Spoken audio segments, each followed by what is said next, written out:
guys, welcome in. Happy Thursday. Welcome to the Rob Kendall Show. Don't forget the website, robkendallshow.com, robkendallshow.com. We've got the live feed there, all the on-demand podcasting platforms where you can hear the program. And we've got articles each day from some of our favorite segments we do here on the Rob Kendall Show. Oh, and last but certainly not least, we got that support button up there at robkendallshow.com. Thanks to our friend Lael, who hit that support button yesterday. All hundreds of you who have been supporting the show over the 7 weeks now we've been doing it at robkendallshow.com. Means a lot to us. $1, $10, $5, whatever it is, robkendallshow.com. Couple of ways you can help us out. And we don't take this lightly when we tell you how to do this. Helps us grow the show. First of all, do it today. Hit that thumbs up button. Let people know you like our program. That really helps us with YouTube. Also, subscribe to the channel. Great increase every single day with subscribers. Hit the subscribe button. Stay up to date on all the things that we do here on the Rob Kendall Show. And last but certainly not least, share the feed. Nobody's doing Indiana news, Indiana politics, Indiana government like us. We're putting it out there. We're taking on the politicians. We're fighting for better government.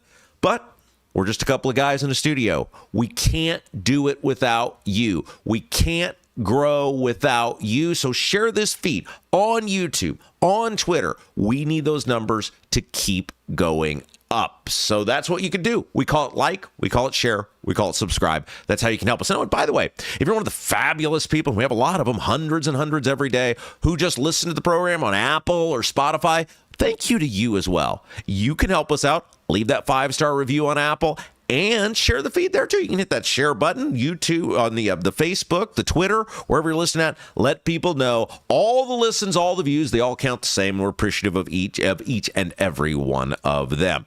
Okay, let's get to the program today. Coming up in just a little bit, Blythe Potter is going to be with us. She is a Democrat running for Secretary of State against Bo Bai.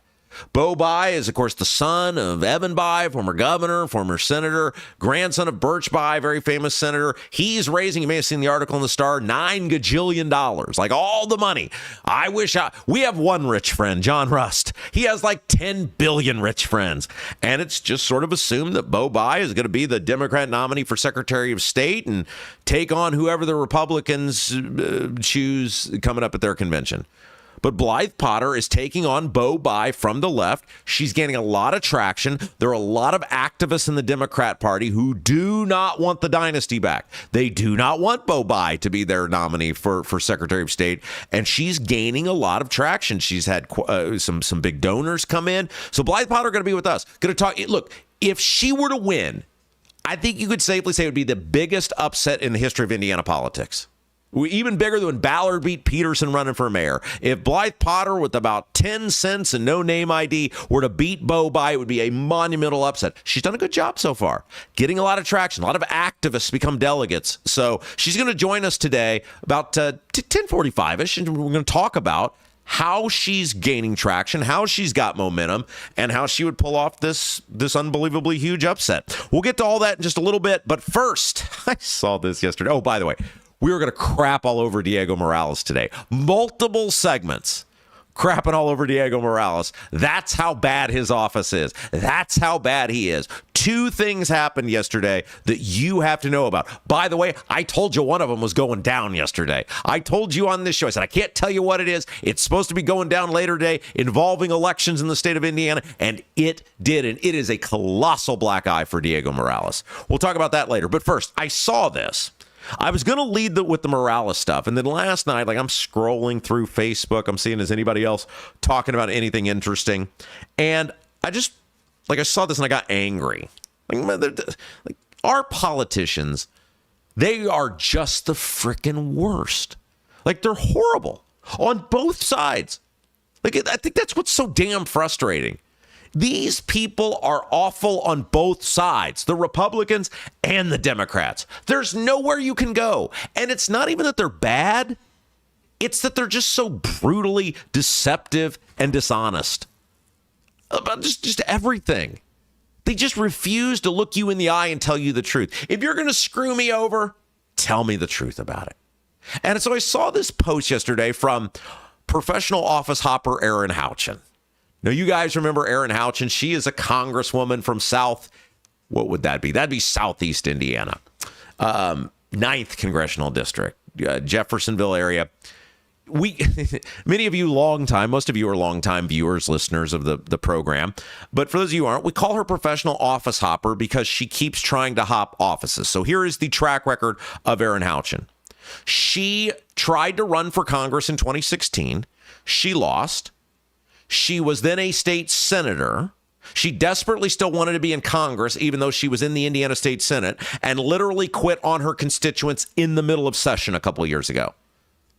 Like, not quit in the sense of like she just stopped giving effort, quit as in the sense that she quit. Like, I resign. In the middle of session, it left her constituents without any representation while the session was going on. Now, to her credit, she didn't even lie about it. She didn't fake it. She was just like, this is harming my ability to run for Congress. Representing you is taking too much of my time. I really want to be in Congress. I told you people this, whatever it was, 6-7 years ago. I'm going to go run for Congress.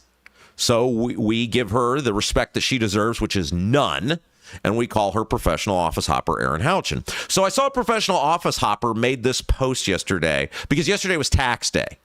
Your taxes were due yesterday. Look, I don't give the IRS credit for much, but darn it, they take that money out of your account right on right when you tell them to do it. Not a moment's delay. So I don't know. Maybe some of you guys were like me and you saw that money disappear out of your account yesterday. You know it's coming, right? Like, you know it's coming. But then when you see it disappear, you're just like, damn. I was hoping maybe this would be the year they forgot. They forgot. The government forgets about me all the time when it comes to helping me. When it comes to taking my money, they always remember Rob Kendall. What a guy. So I saw the money disappear from my account, as I'm sure many of you did yesterday as well. And so I'm angry all day yesterday. And then I see this post last night, and I'm like, not only can I not let this slide, not only can I not let her BS, her fibbing slide, I'm going to lead the show with it. Because I know some of you get doing things, you got to go places. By the way, did you know our time viewing and listening for the thousands of people who view and listen each day, over 40 minutes? It's unbelievable. It's incredible. That's why our sponsors are so happy, because you see and hear the messages that we put out. So she puts out this giant post about how much, $3,000 on average, she claimed the average Hoosier was saving thanks to her and the big, beautiful bullcrap bill. And I saw this, and like, I don't do this much anymore. I've become a father. I'm past the age of 40 now. When I was younger, I used to not handle things that made me not so happy well. We'll ask Jason about that later. Jason and I, when I was younger, we owned business together. I used to not handle things, the bad news, the best things, people lying to me. I just didn't handle it well. Now, for the most part, look, I'm over 40. I'm a homeowner. I'm living the suburban dream. I process better than I used to. Last night, everybody was in bed at my house. My wife had gone to bed. Kid obviously had been asleep. And I'm sitting in the living room and I'm reading this. And the old Rob started to take over. And I am like, you mother, like, I'm just so glad I was in the room in my kitchen by myself, because she's just deceiving everyone. And I'm starting to read the comments, and it's amazing to me. There are people eating this up. Like, they're not doing any of their own research. Like, they're eating it up. Because I told you guys this been 2 weeks ago now. You know, every year because I've got the OCD, I go and see my accountant in person. You know, you send the taxes in, you send the info in. Usually people just send you back, go, okay, here's what you owe, or here's what you get back, blah, blah, blah, whatever. Not me. Every year, my accountant knows that one time a year, he's going to have to sit down and have an hour-long conversation with me and go through the paces of how I got screwed by the government. He knows. He knows. I'm a good client. I pay on time. I pay in person. But he knows he's going to have that 1 hour conversation with me in which I'm meticulously going to make him walk through my tax return and answer 10 billion questions. By the way, every accountant should, if they object to that, you need to get a new accountant. That's the job. If you just sign the form without knowing what you're signing, you're doing yourself and humanity a huge disservice. Okay, so I told you guys, I went a couple weeks ago, and we start walking through the form, and I'm like, where are all of these savings that the big, beautiful bill was supposed to beautifully save me? And this is no joke. He starts laughing. And he's like, oh, no. He's like, I was like, what I thought he goes, oh, no. He goes, there were some small savings for a very small group of people. And he's like, and the government?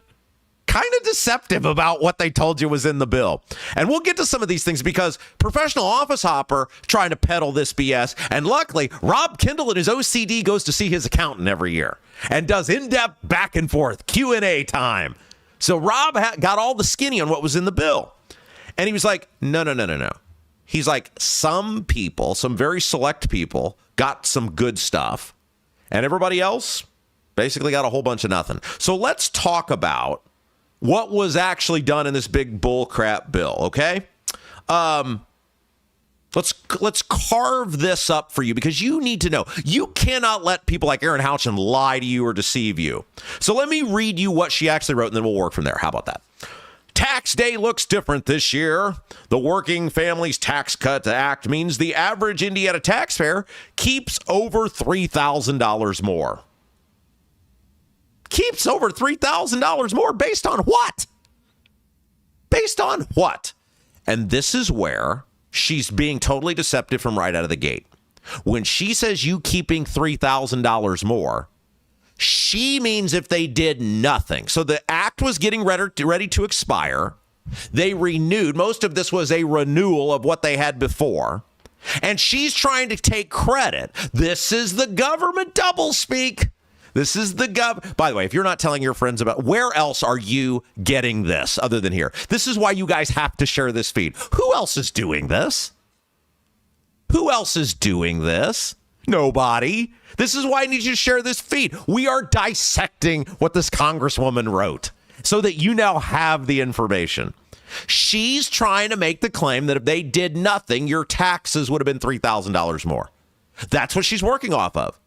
Call her out on this. I did. I used some not so nice language. You don't have to not use nice language. You can use fine language, but call her out on this. When she talks about you saving $3,000, look, my taxes were almost identical to what they were last year and the year before that and the year before that. Why? Because there haven't really been any changes, any meaningful changes. Your taxes should generally. Now, I got a deduction a couple years ago. They changed when I had a child. I got the child tax credit, which we'll talk about that here in just a second. So first thing right out of the gate, when she talks about what you saved, she's talking about if they did nothing from the year before.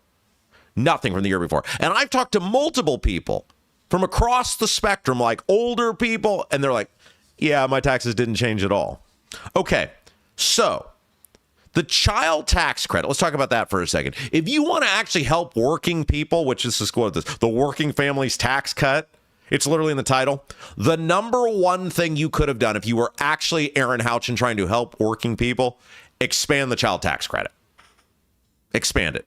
You know what they did? It went up a measly $200 because that's the first thing I said to my accountant. Where the hell is this child tax credit they were talking about? He's like, yeah, they gutted that at the end. That didn't make it.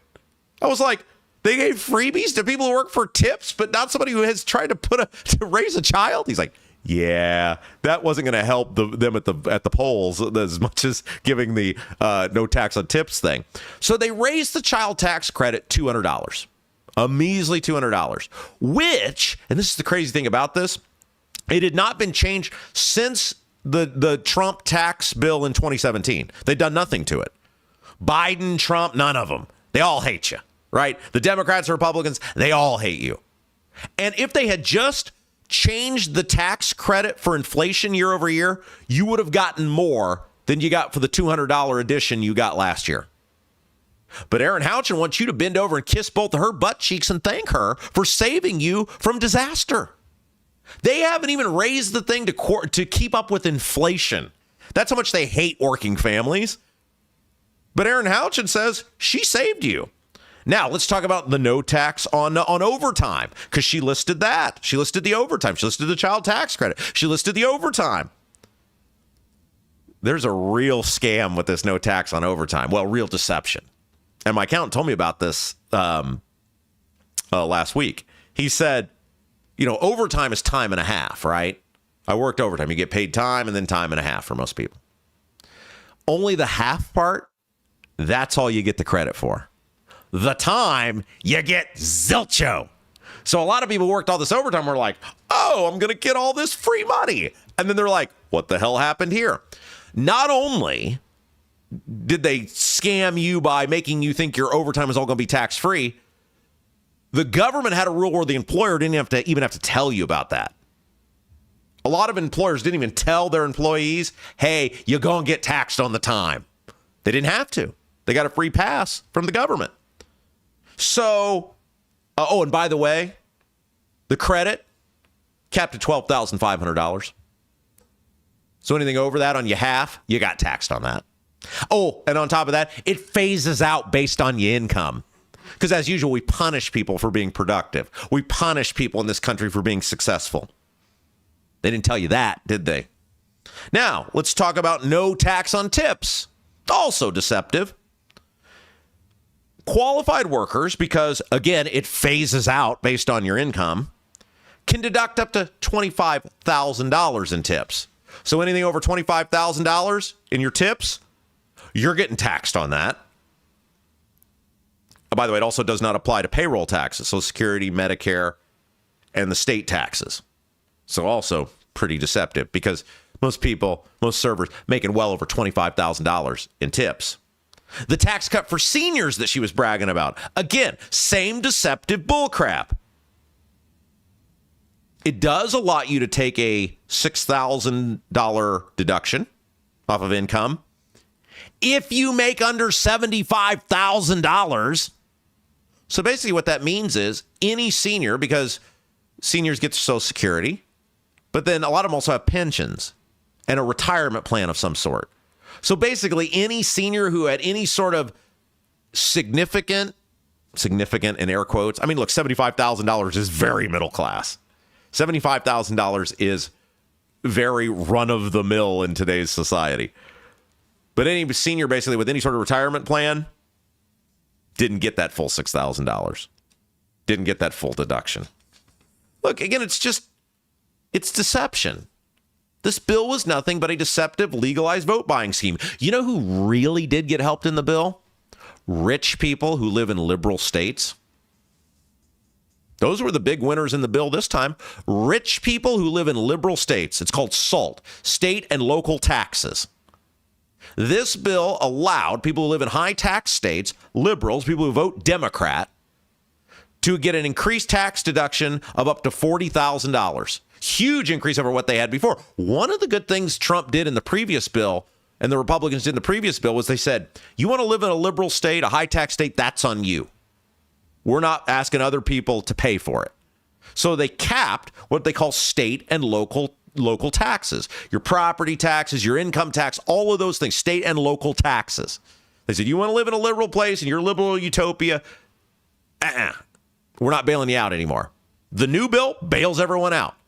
You want to know who won big in the big bullcrap bill, Aaron Houchin? Let's talk about SALT.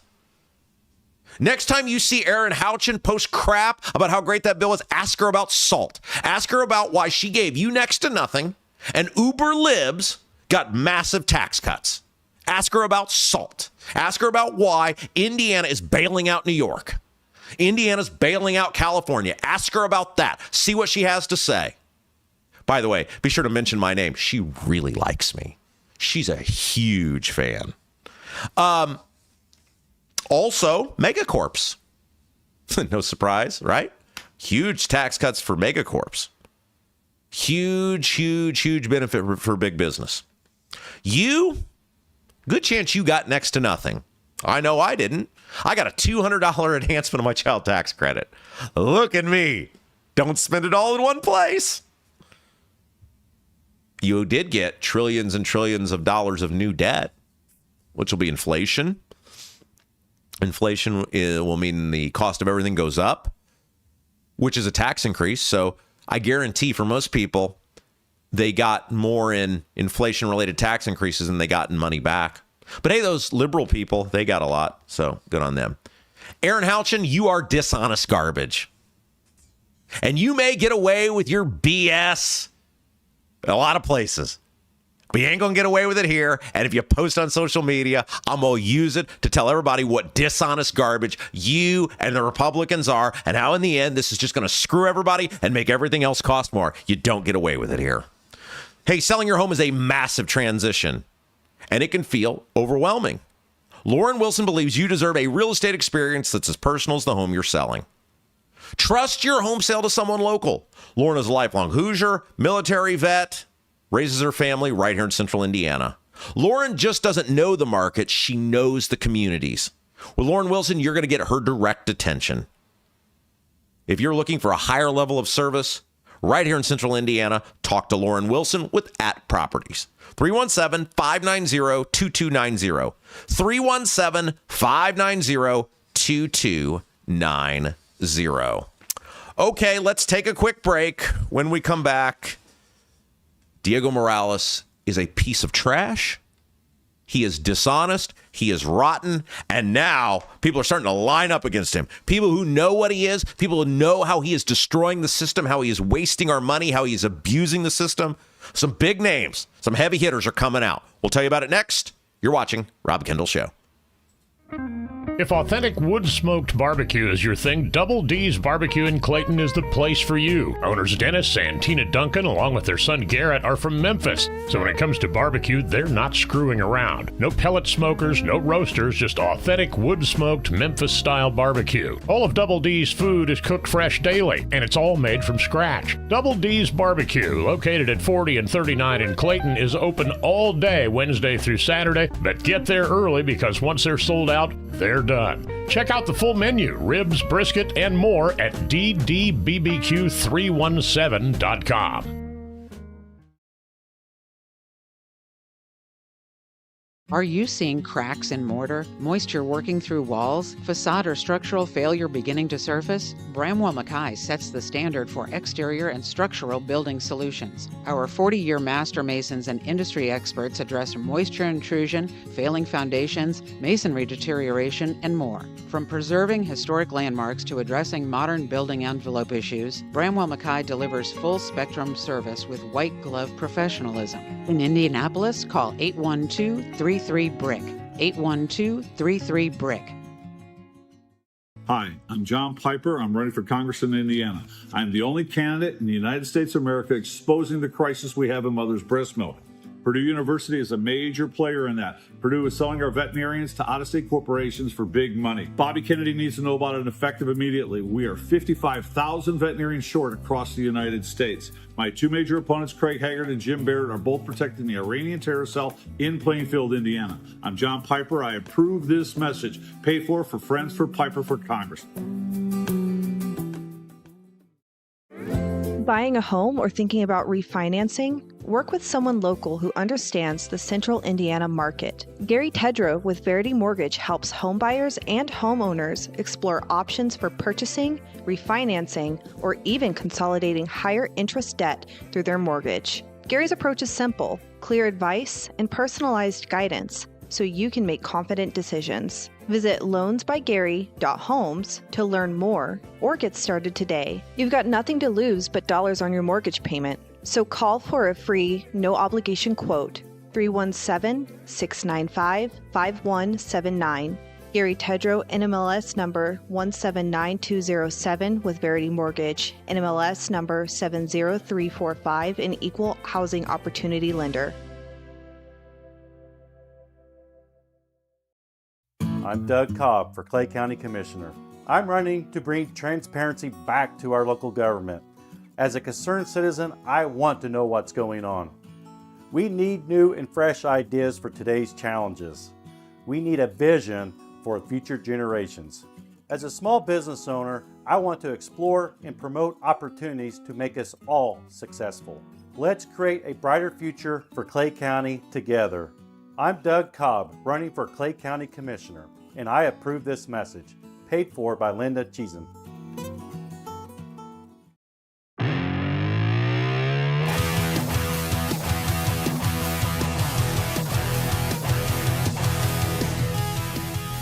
Hey guys, welcome back. Rob Kendall Show. Diego Morales. Oh my gosh, this guy is the worst. He's the worst. We're going to tell you about it in just a second. Look, that last segment got me needing a vacation. Got me needing a trip. The taxes, the lawmakers, the fibbing. And, planning a trip can be overwhelming. Guys, look, my life. I have too many things going on. You know what I did this morning? I'll tell you guys about this. I don't mind. I have zero. Is it zero humility or I have lots of humility? I don't care. When I screw up, I tell you guys about things. I can't believe I did this morning. I'll tell you. So one of the things, it's all tied back into, I promise we'll talk about Diego here in a second. Okay. So here is the way my life has gone. From the time I was 20 years old, basically, I owned businesses. That's how I made my living. I owned a sports streaming company for years, owned a radio station for years, for a brief period of time. You guys remember when the shipping wars thing was big? Got into that for a little bit. Where you would get in you would pack stuff up in a van, a large van, and you'd move it across the state, and then you drop it or across the country. I mean, you could do it across the state, and then you could literally, then on the way back, you would get other things that you would take. And I mean, it was logistics, basically. It was like the modern day, you'd call it logistics, except it was on a small scale. I did that for a while. Some have gone great. Some have been huge failures. They all been fun, man. It's the journey. My wife and I were talking about this the other night, and we were talking. She's like, "Do you regret all the stuff you've done?" What a great conversation. Do you regret all the stuff you've done? I said, nah, none of it. Because I've never coveted money. To me, the adventure is the thing. If I were worth $50 million, I would still be sitting here doing this. So what difference does it make? And all the stories and adventures and people I've met and things I've done, those are priceless. They're priceless. I have made enough money to live a comfortable middle-class existence. And I've made a lot of money in my life, and I've lost a lot of money in my life. And I've just learned how to live a meager existence. I'm happy with simple things. And so anyway, the point of all of this is I've had to learn how to be a business owner again, because I despite owning businesses my whole life, I took a rather lengthy detour, about 9 years, where I just kind of stopped doing it. And one of the things with owning a business or starting a business is you have to, or restarting a business or reinvesting in a business, is you got to be very organized. And Jason and I, for years, Jason was the creative one. I was the organized one. Jason handled making the product. I handled getting it to market and making sure we all stayed out of prison. So far. And so I've had to retrain myself, because I went basically 9 years where, while I still owned a business, still was doing things, it wasn't primarily how I functioned. And so I'm having to retrain myself on how to do things. And organization is a huge part of being able to do that. And so last night, I had to go out to my car for something, and I was kind of disorganized, trying to get reorganized on doing some things with some notes and some documents. And they were out in the car, and I had to turn the car on. And I turned the car on, and I forgot to turn the car off. Not start the motor where it's running, but, the battery is draining. And I got a million things going on. I also have a 2.5-year-old baby tyrant that I have to keep track of. I lose 3.5 hours every day where I just can't, you got to watch your kid, right? Not have to. I love watching my kid. But I forget to turn the car off and take the key out of the car, so the battery's draining. And I wake up this morning, and I get ready to leave, and I'm putting everything in the car. And I'm like, where the hell is my key? I'm looking around. I'm like, where is this key? And then suddenly it dawned on me, I bet it's still in the car. And I go out there, and it's just, you ever get this, you see your doom right in front of you. And I look at this and I'm like, oh my gosh, it's still turned. I forgot to turn the car off, which means because the car's dead, right? Like you go in there and it's done. I'm like, oh, crap. I said something other than crap, but like, oh, no. And I tried to turn it over. It's dead, right? So I'm like, okay, got to get kid daycare. It comes back to like the compartmentalization, right? You got to compartmentalize. You got to check boxes. Luckily, my wife works from home and my dad is my neighbor. So no sweat. I got a car and I was able to go give my dad an early wake-up call. Hey, oh, man, I got a problem. My dad's like, oh, geez, this guy again. Someday I'm just going to come home. There's going to be a giant for sale sign at Dad's house. And I said, hey, this battery's dead, but I think if we just start it again, if we get the car started, it'll charge itself. You just leave it going for a while. He said, yeah. It was like he says, yeah, like, correct. And then inevitably I had to he makes me make the ask. He knows what I'm asking him to do. Can you do that for me? I guess. So I got good news that he got the car started. Anyway, I don't even know. Oh, that's why I went off on this. I need a vacation, but I can't even turn my car off properly. That's why. How about this for bringing everything full circle? That's why I need a trained professional if I'm going to plan a trip. I know where I want to go, but I don't know how to make it happen. That's where Baltus Travel comes in. I bet Adam Baltus always remembers to turn his car off. Baltus Travel Service. Adam takes the worry out of travel, even idiots like me who can't turn their car off. The great thing about using Baltus Travel Service, most cases doesn't make your trip cost one dime extra. Adam's certified through most major cruise lines as well as Disney and Universal theme parks. If you've been thinking about going anywhere in the world, take the worry out of it with Baltus Travel. He'll probably remind you to turn your car off before you leave. There's no charge for a consultation. Find out in advance what your trip's going to cost. Visit baltustravel.com. BALTUS travel.com or call 812-593-7561. 812-593-7561. Okay, Diego Morales. Let's get to him. So Abdul broke the story. Other outlets have reported it. Over at indiepolitics.org, former Secretary of State Connie Lawson has come out and has said, I have had enough of Diego Morales, and I am endorsing David Shelton. Now, if you guys know Connie Lawson, she is like the quietest, most non-confrontational person in the entire world. The fact that she is doing this is a major deal. Connie Lawson was, the story on Connie Lawson is interesting. I believe she was like the clerk of Hendricks County. Her husband, now her other family, sons, grandsons, they own a very prestigious auction company in Hendricks County. I think her office that she had was the clerk of the court. And then she ran and became a state senator. And then when Charlie White was elected Secretary of State, Charlie White fibbed about where he lived. He was on the Fisher City Council. Charlie White was Secretary of State after Todd Rokita. Charlie White became Secretary of State. He had fibbed about where he lived on the Fishers. Well, it was town council back then. They weren't even a city back then.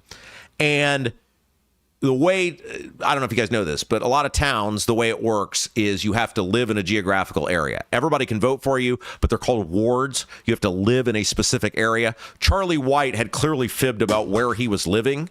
And I believe, if memory serves me, he was giving like his ex-wife's address as his permanent address so he could stay serve the ward. And it was obvious he was lying. So he then decided he's going to run for Secretary of State, which puts a huge red flag on him. And he wins the election. And then I don't know if he went to prison or not, but he was removed from office. Or he removed himself from office. I can't remember which one it was. But anyway, you can look up the Charlie White saga. He removed or was voluntold. I can't remember which one it was, but he's out as Secretary of State. And the governor, Mitch Daniels at the time, appointed Connie Lawson to be the Secretary of State. She then served from 2012 until 2020. She quit in the middle of her term, which is what all good Republicans almost do these days. They quit in the middle of their term so the governor could appoint someone else to give that person a giant head start. Trashy move by Connie Lawson. Because when she decided to run for what would be essentially a third term, she told everybody she was all in. Everybody knew she was going to quit in the middle of the term. She did. Holcomb appointed Holly Sullivan, and that's how we got Diego Morales. Diego Morales was elected Secretary of State because people hated Holcomb, and they hated Holly Sullivan because she was appointed by Holcomb. And I and many others screamed about Diego Morales and was like, do not elect this guy. Please. You may hate Holly Sullivan. Hey, there's this other guy over here, David Shelton. He's like super qualified. Heaven forbid you vote for him, right? And of course, the Republicans didn't want any part of electing the most qualified person. And so they elected Diego as punishment for Holcomb. And Diego has done everything we have told people he was going to do. He is corrupt. He is unethical. He's dishonest. He's in it for himself. He's in it to enrich himself. He doesn't give a damn about the taxpayers. He doesn't give a damn about you. And he's done all the stuff. The 10-day trip to a foreign country, won't tell you who paid for it. The no-bid contracts to people giving huge money to his campaign. The sweetheart job to his brother-in-law, with his brother-in-law. The $90,000 SUV, blowing off budget hearings. I mean, like the list of crap this guy's pulled is endless. And Connie Lawson came out yesterday along with a woman by the name of Valerie Warcha. Now, we're going to get to Valerie Warcha, which I think that's how it's pronounced, later, because there's a big move she made yesterday in regards to Diego. But I want to save her for later because it's Dump on Diego Day. Multiple segments telling you how rotten Diego is. And by the way, make sure somebody shows this to Diego. And let Diego know very soon, because we've had every candidate for Secretary of State after today on but Bo, Bye, and Diego. Let Diego know very soon. I'm going to send him an email inviting him to come sit in this seat and explain it all away. Now, he ain't going to have the stones to do it, but we're going to send him the invite. I got to reach back out to Bo, Bye, too. He said he'll come on. But anyway, somebody make sure Diego sees this. And look, Secretary of State's a massively big deal. Next to the governor, it's arguably the most important office in the state of Indiana. It controls elections. It controls businesses. It's a huge deal. And everyone, it is a 5-alarm fire, 911 code red that you have this unethical, corrupt piece of garbage in that position. And what's an even bigger deal, the Republicans know what he is. They know all the crap he's pulled, and they won't do anything about it because of the money. Go look at the finance reports for Diego Morales and look at how much money, big money, that touches him, touches a whole bunch of other Republicans. They know what he is. The Republican Party knows exactly what Diego is. And what do you see? You see people like Jim Banks lining up behind Diego Morales. There's no reason on God's green earth you would line up behind Diego Morales to run a lemonade stand, much less be the Secretary of State, unless it was about money. Money and the power that comes from money. There's nothing. His record is a disaster. So Connie Lawson finally came out yesterday, and she is not a person who is like a huge political activist. She doesn't speak publicly that often since she left the Secretary of State. And she came out along with this Valerie Warcha, who is a longtime election official in the state of Indiana, and we will talk about her in a little bit, roasting Diego Morales and endorsing David Shelton for Secretary of State. Of course, we had Shelton on the program the other day. He's the Knox County clerk. He literally runs elections for his job right now. He has done a phenomenal job with that. He is universally respected. There should be no doubt. And this is not an endorsement of David Shelton. This is telling you Diego Morales is sort of Saddam Hussein. Diego Morales is about as bad a person you could have in that office. The Republicans have to get rid of him. And this is not because I want to save the Republican Party. I care less about that. It's about this guy is awful. Awful. So Connie Lawson came out with this scathing, I think it was 4 pages, a 4-page rebuke of Diego Morales yesterday. And she said very directly, quote, the Democrats want the current Secretary of State to be the Republican candidate in November.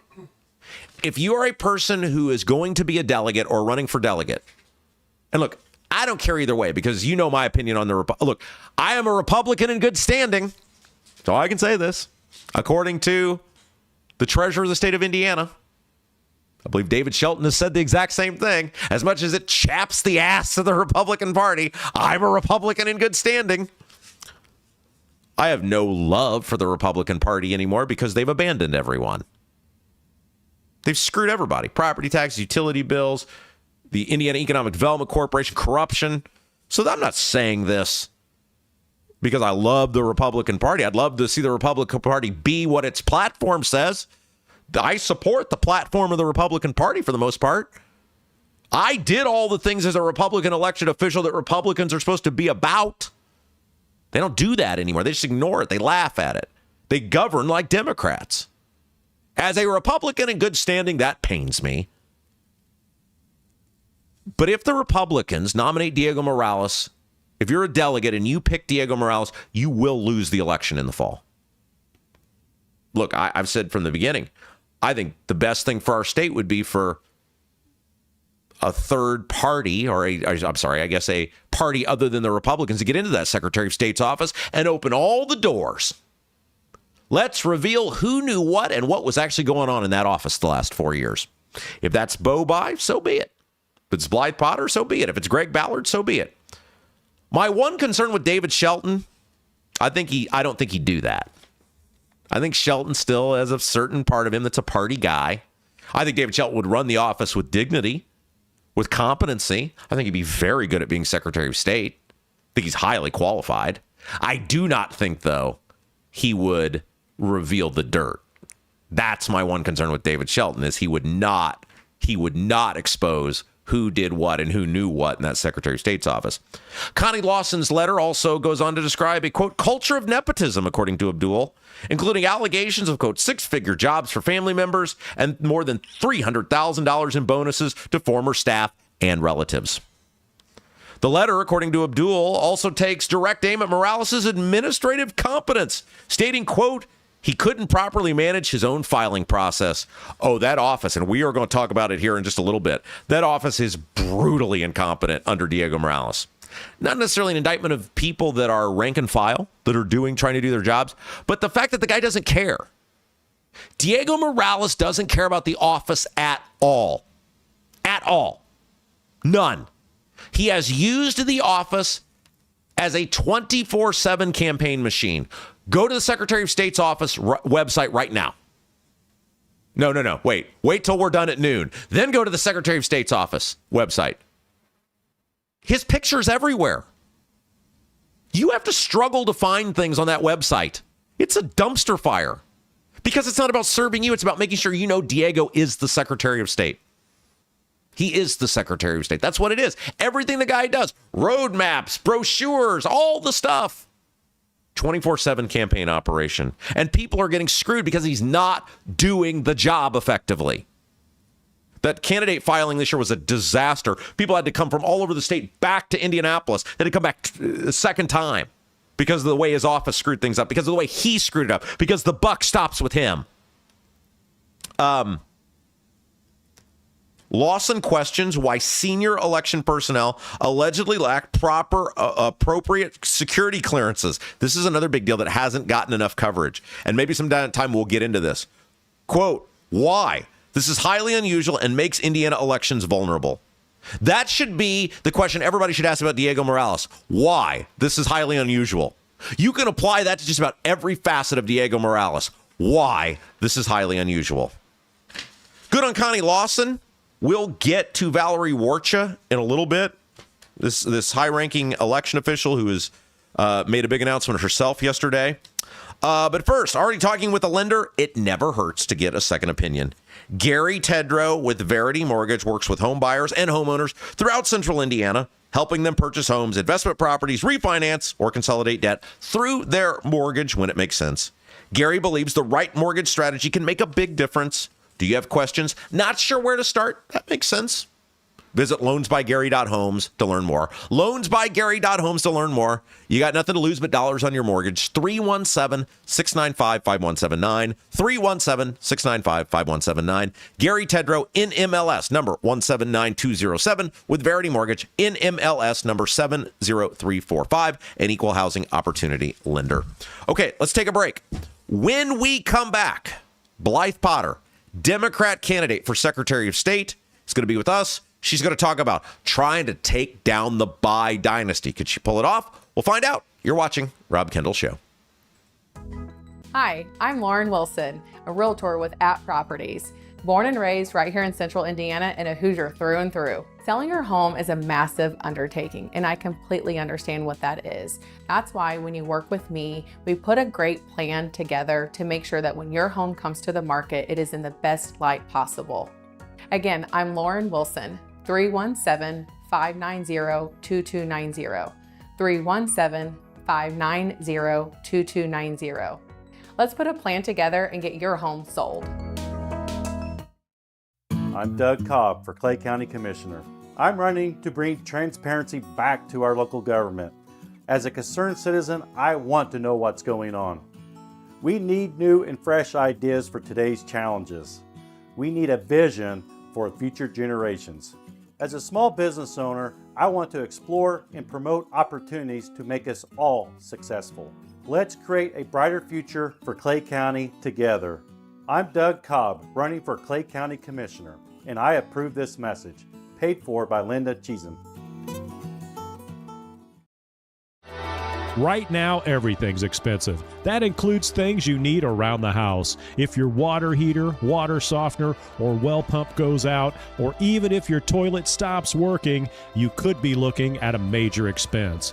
Don't let your next call to a plumber break the bank. Call John at Black Sheep Plumbing. John is a Hoosier lifer who takes pride in and stands behind his work.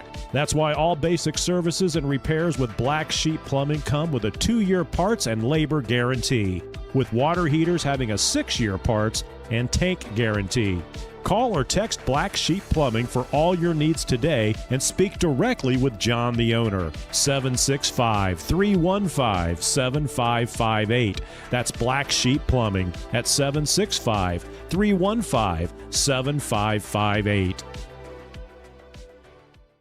Hi, I'm John Piper. I'm running for Congress in Indiana. I'm the only candidate in the United States of America exposing the crisis we have in mother's breast milk. Purdue University is a major player in that. Purdue is selling our veterinarians to out-of-state corporations for big money. Bobby Kennedy needs to know about it effective immediately. We are 55,000 veterinarians short across the United States. My two major opponents, Craig Haggard and Jim Barrett, are both protecting the Iranian terror cell in Plainfield, Indiana. I'm John Piper. I approve this message. Paid for Friends for Piper for Congress.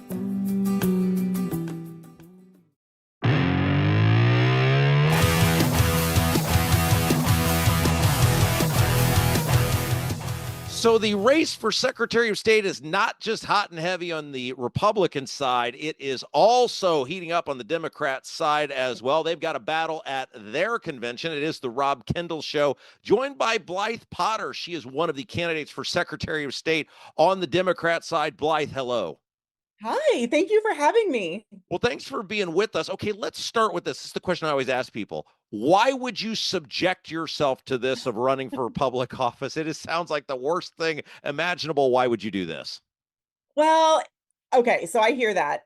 I understand what you're saying. And historically, there have been times I said there's no way I was getting involved in politics, but I mean, that's the only way we make change. I've been working with nonprofits and like community organizations trying to make substantive change in our community.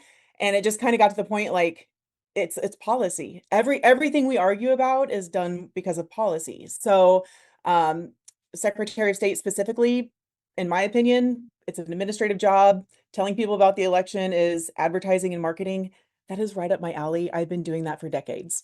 So I think I can make good changes there for everybody, not just Democrats. Yeah, that's great. That's very interesting to hear because I don't think our current guy gets that it is an administrative role, right? He got fired from the office a few times, so he's a little confused on how this works, I think. Well, he did. Okay, so let's work through why that office. Like, what about that office appeals to you? What did your background made you say, "Hey, I'm doing this. I'm running for Secretary of State"? Yeah, well, one, I think this of most offices it's nonpartisan. We have low voter turnout. In my opinion, I know we probably disagree on policy and things. Our government is not working for us. Our leaders are not expected to listen to us. They have a do as I say, not as I do leadership mentality, not a servant leadership mentality. And how do you increase anything? How do you increase sales or awareness? you talk about it, you market it, you advertise it. Even with $0 budget, that is what this office should be doing. That right there will increase our voter turnout, just letting people know. But also, I have an MBA in conscious capitalism. So we care about shareholders, but we also pay attention to stakeholders, which I think our politicians should be doing.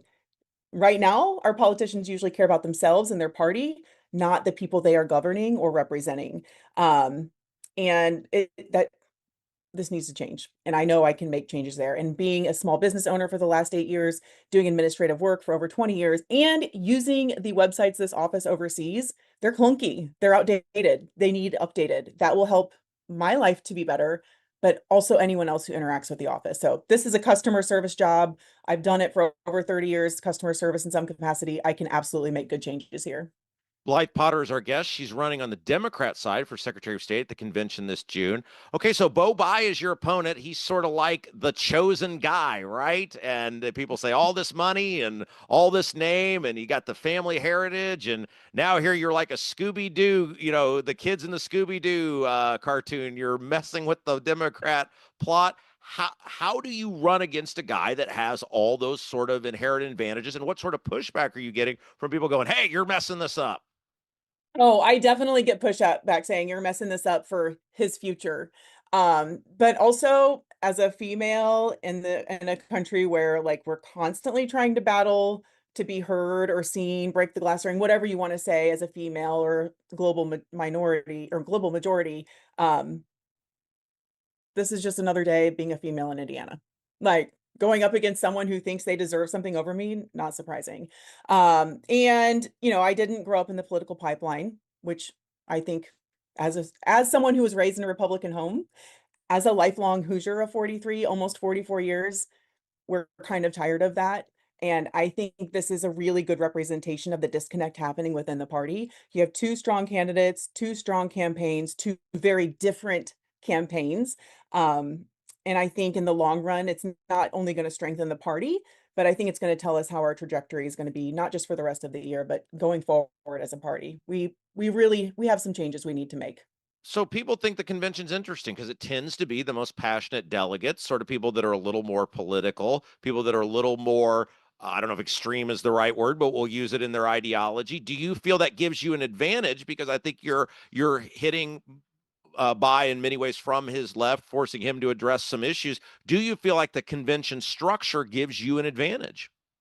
Potentially. So and that this again defines the predicament in politics. You have a campaign that has the connections, the party connections, the money connections, and then you have us, the grassroots campaign. So while we are literally boots on the ground every day trying to get people to sign up to be delegates, they have different resources to do things faster. So I do take a lot of credit for the fact that many of our county delegate spots are contested. And same with our precinct committee people. There have been people working with me in some capacity across the state for well over a year now, trying to do just this, because we know we need evolution in this party. I totally lost my train of thought. I thought that was my computer making a noise. No, that was me. I was like, oh my God, I screwed something up. You were given a great answer, and I totally derailed it. I'm sorry. They tell me don't to hit any buttons, and that's why. Okay. No, Usually it's me doing that. so So it'll. how do you compete? Is it easier to compete at a convention? Because look, you have a targeted people you have to hit. You don't have to cover the whole state. Is it easier potentially to compete against those millions of dollars at a convention type of format? I think it is. So right now, there's a lot of things not working in politics in general, not just with the Democratic Party. And I don't say this as a blanket. I'm not blaming any one person. This is an inherited problem that we've had for decades. So the people in charge now are just, that's part of the ecosystem that was created for them. I want to be very clear that I know that we are all stepping into this space because of people that came before us, right? The gridlock, the gatekeeping, feeling that people don't have a voice in any of it. And I want this job. I am more than qualified for this job, but this convention doesn't make or break my career or my future. I think it could harm my future if I don't get the nomination simply because our voting rights and things are on the line. But I think it makes it easier because I can stand on my values, I can speak my mind, and I can say the things that a lot of candidates and a lot of Democrats and people in general aren't comfortable saying out loud.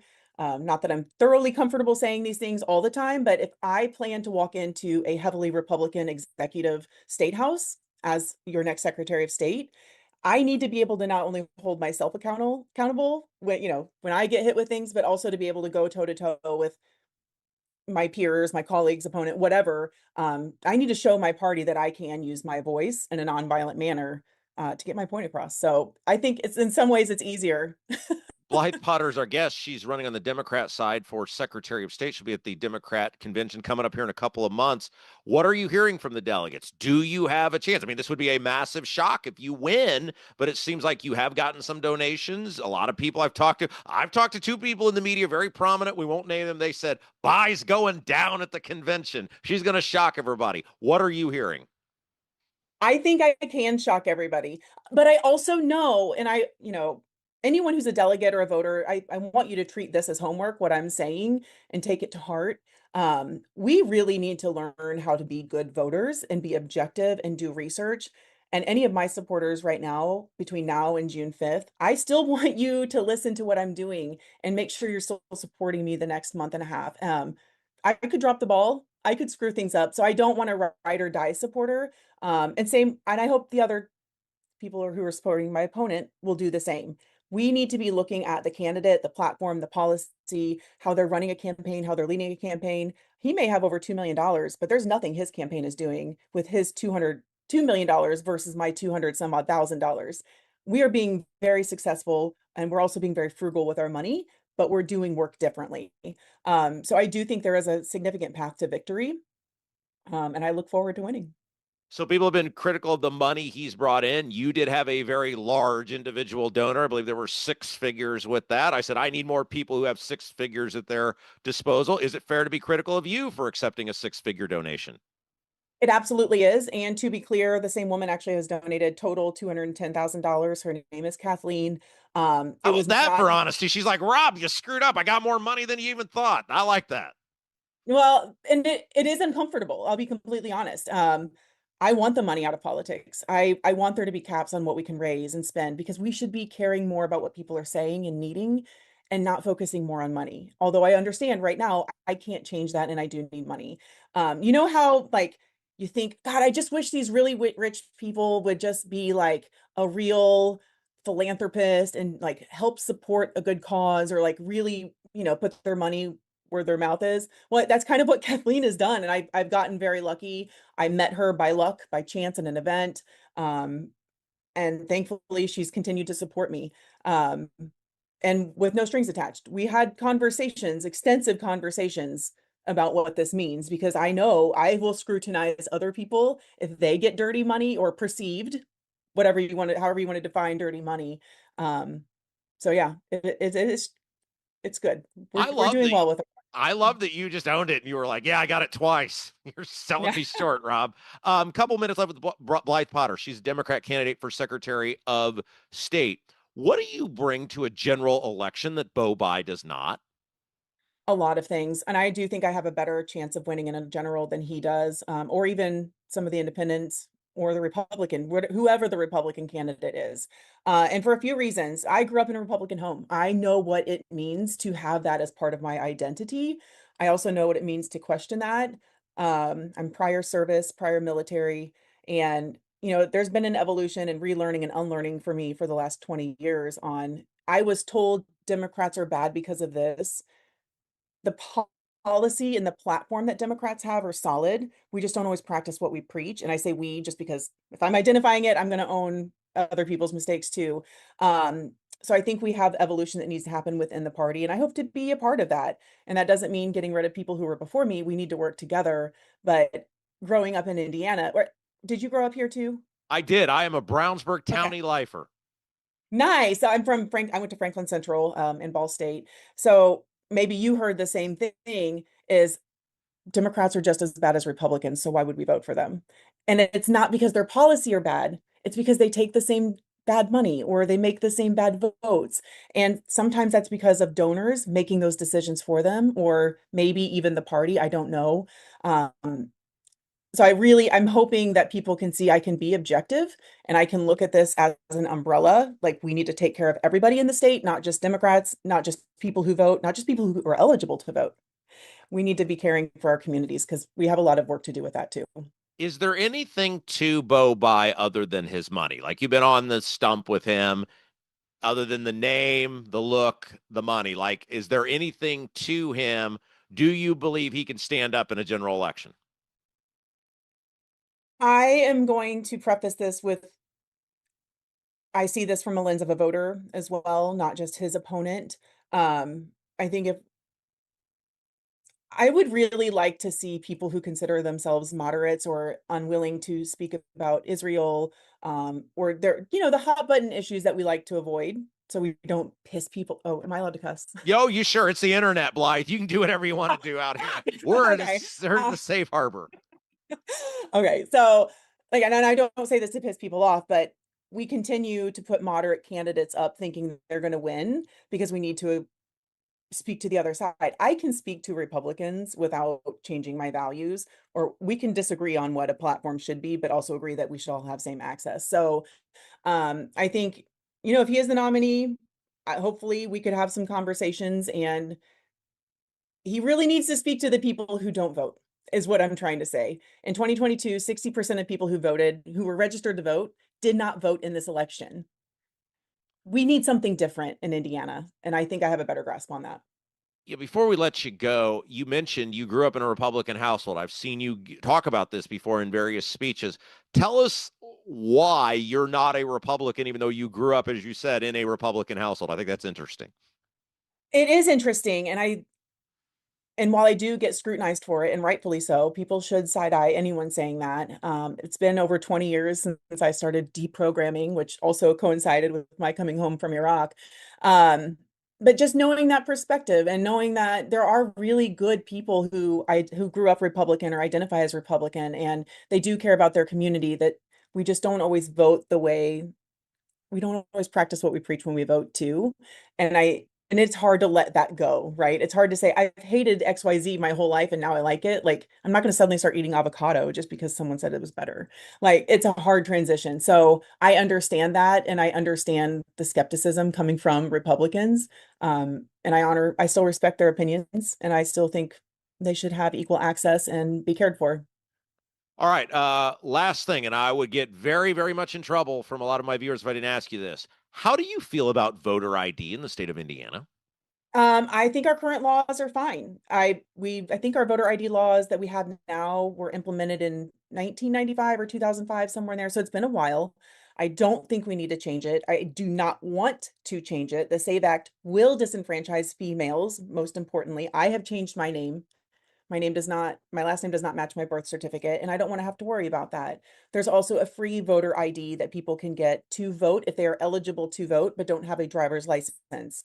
And I think that's basically no barrier to entry right there, as long as people know about that information. So I think as is, our voter ID laws are fine. I do not want to get rid of IDs. I don't want to do anything crazy that the left is claiming they want. But I think it should be easier to access the polls. That seems like a very reasonable answer. Okay, if people want to learn more about you, how can they find you? How can they learn about your campaign? Absolutely. Well, anyone watching, I really want you to treat this like a job application, like you are all going to be my boss or our bosses, regardless of the race. So please look at it from that standpoint as you are hiring someone. You're not voting based on money, looks, although you said he's pretty, but I mean, come on, Rob. I said he looks out of central casting. That's what I said. And we can do this without millions of dollars. But blythepotter.com is my website. I'm on all the social media channels at Blythe Potter IN. And I welcome any conversation regardless of how you identify politically. And I do have a feedback section on my platform. So please look at that. If there's something that you think could enhance it, or have questions about, please submit that. And if you are a delegate, I do have a special delegate section as well that we will continue to update. We'll look forward to having you on as we get closer to the convention. Blythe Potter, thanks for running.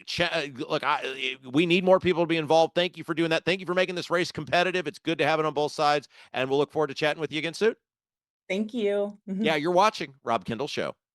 Are you seeing cracks in mortar, moisture working through walls, facade or structural failure beginning to surface? Bramwell Mackay sets the standard for exterior and structural building solutions. Our 40-year master masons and industry experts address moisture intrusion, failing foundations, masonry deterioration, and more. From preserving historic landmarks to addressing modern building envelope issues, Bramwell Mackay delivers full-spectrum service with white-glove professionalism. In Indianapolis, call 812-33-BRICK. 812-33-BRICK.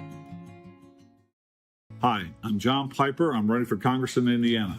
I'm the only candidate in the United States of America exposing the crisis we have in mother's breast milk. Purdue University is a major player in that. Purdue is selling our veterinarians to out-of-state corporations for big money. Bobby Kennedy needs to know about it effective immediately. We are 55,000 veterinarians short across the United States. My two major opponents, Craig Haggard and Jim Barrett, are both protecting the Iranian terror cell in Plainfield, Indiana. I'm John Piper. I approve this message. Paid for Friends for Piper for Congress. Your bathroom fan could be secretly costing you thousands of dollars in damages. Most people don't even know this until the damage is done. With over 18 years of bathroom remodeling experience, here are 3 signs your fan is failing you without spending a dime on inspections. Sign number 1 is if you have foggy mirrors after you shower. This shows that your fan isn't pulling out enough moisture, which creates the perfect environment for mold. If you have a properly functioning bathroom fan that is the right size for your space, you shouldn't see much fogginess on your bathroom mirror at all. Sign number 2 is if you have bubbling, cracking, or peeling paint in your bathroom. This means moisture is soaking into your walls, slowly breaking down drywall, and even causing the wood framing behind it to rot. Sign number 3 is if you have mold buildup on your fan, ceilings, or walls. This is terrible for your health, but also could wreck your bathroom, costing you a fortune. If you're noticing any of these signs, here's what you can do. Call Vent Savvy today at 317-300-4434. That's 317-300-4434 and mention Rob for a free attic inspection. I'm Doug Cobb for Clay County Commissioner. I'm running to bring transparency back to our local government. As a concerned citizen, I want to know what's going on. We need new and fresh ideas for today's challenges. We need a vision for future generations. As a small business owner, I want to explore and promote opportunities to make us all successful. Let's create a brighter future for Clay County together. I'm Doug Cobb, running for Clay County Commissioner, and I approve this message. Paid for by Linda Cheatham.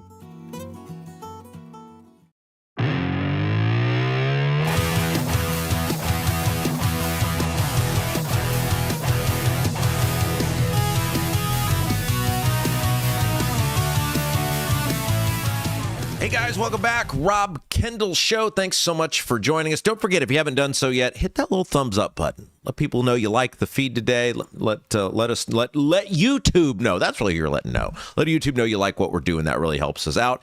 And subscribe to our channel. Hit that little subscribe button.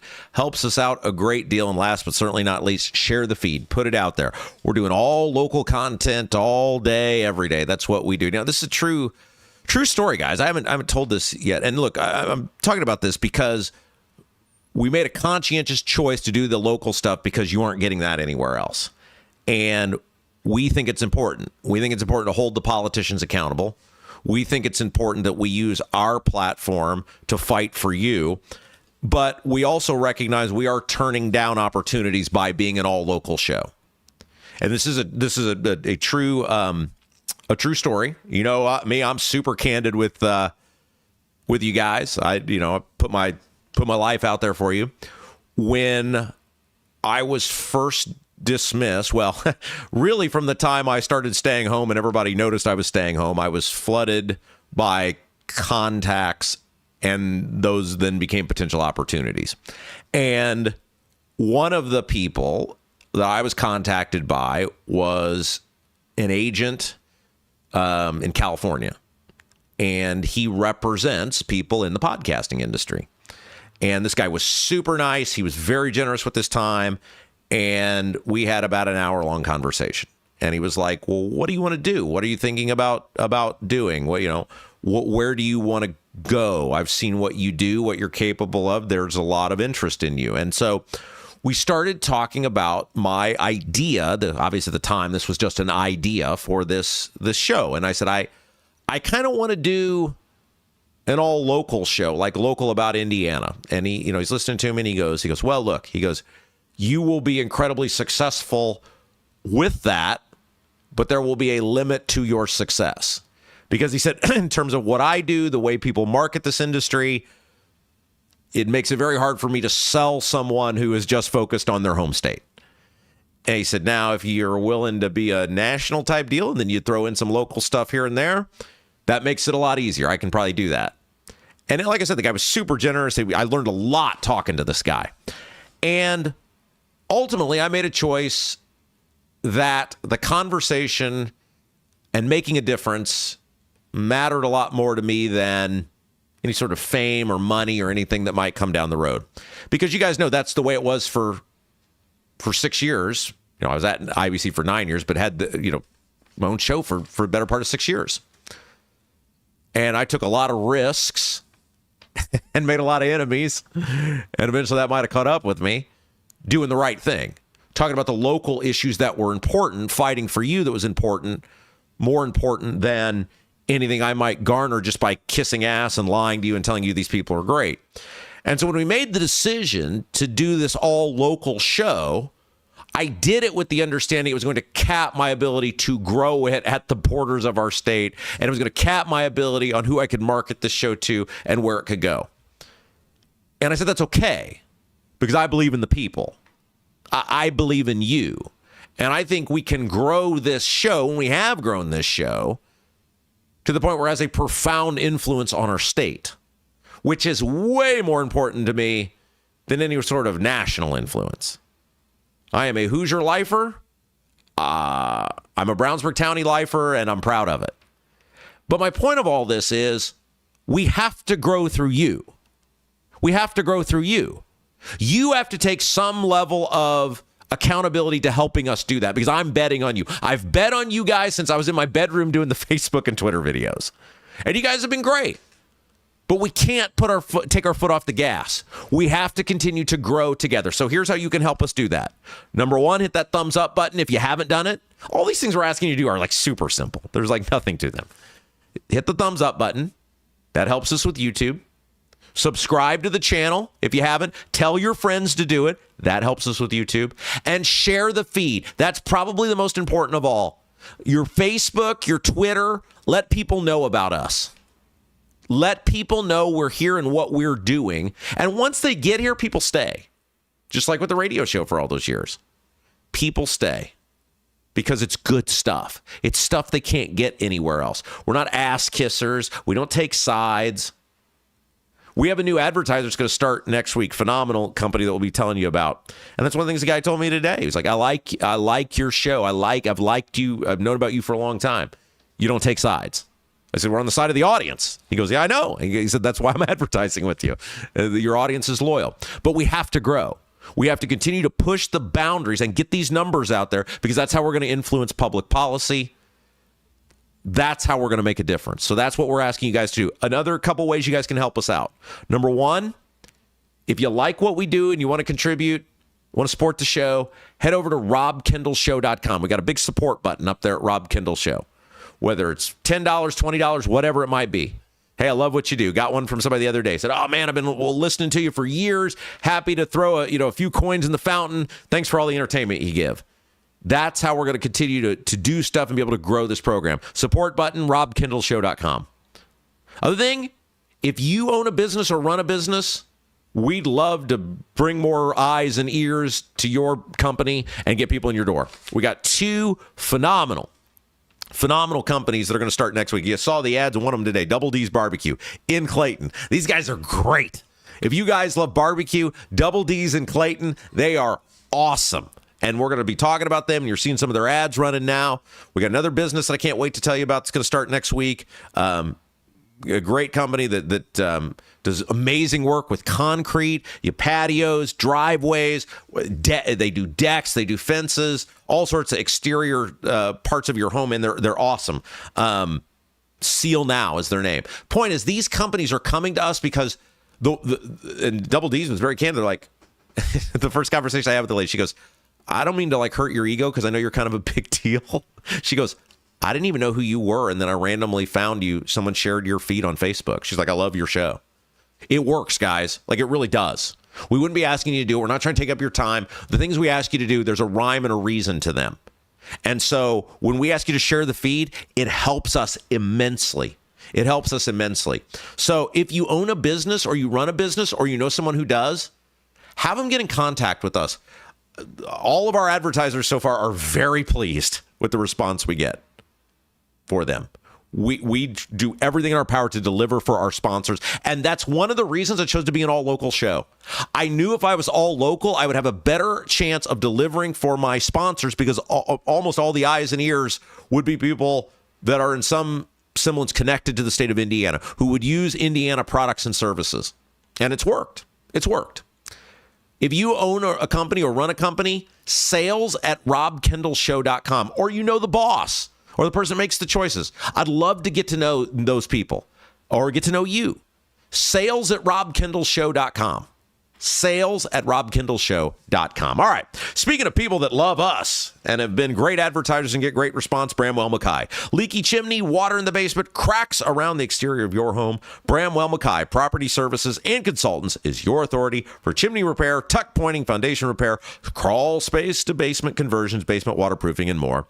Bramwell Mackay doesn't offer quick patches. Their team of 40-year master masons and industry experts address the root cause and provide solutions that last lifetimes. Your home is one of your biggest investments. Treat it that way. Bramwell Mackay, BRAMWELLMCKAY.com. Your masonry, foundation, and chimney specialists.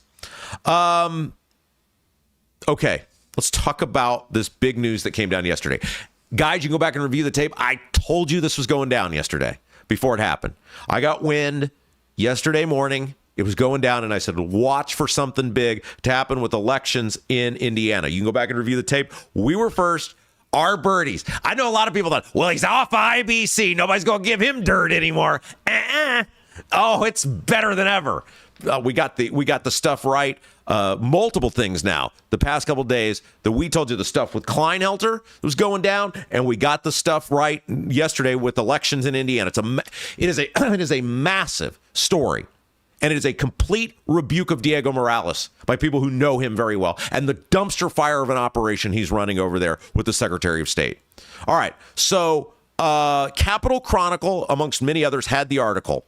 The top two Republicans at the Indiana election division have tendered their resignations effective May 6th.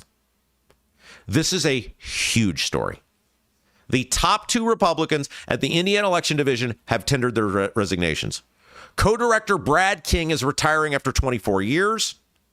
His co-counsel, Valerie Warcha, who is supporting GOP Secretary of State candidate David Shelton, is also leaving. The fact that these two are leaving at the same time, red flag everywhere. Everywhere. And it comes on the day where Warcha joined Connie Lawson for that scathing letter we talked about how rotten Diego Morales is. Look, the Secretary of State oversees elections in the state of Indiana. That and businesses are his two primary jobs. And these are the two top election officials in our state, and they're announcing they're leaving on the same day at the same time. I was told by not one but two, what I would call A-plus sources, that this is related to two things. One, these two are totally sick of Diego Morales' it.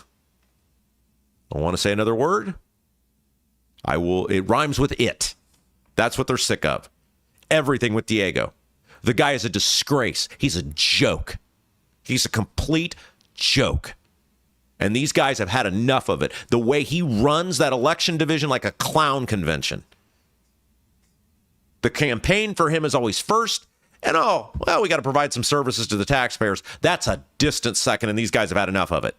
The other thing that I was told, again, by two separate sources, and I would call them A-plus sources, was that these two were outraged at how Todd Rokita handled the defense of the election board in the Alexandra Wilson case. Now, Alexandra Wilson, of course, is that Senate candidate running over in Senate District 38, to Vigo, Sullivan, and Clay counties.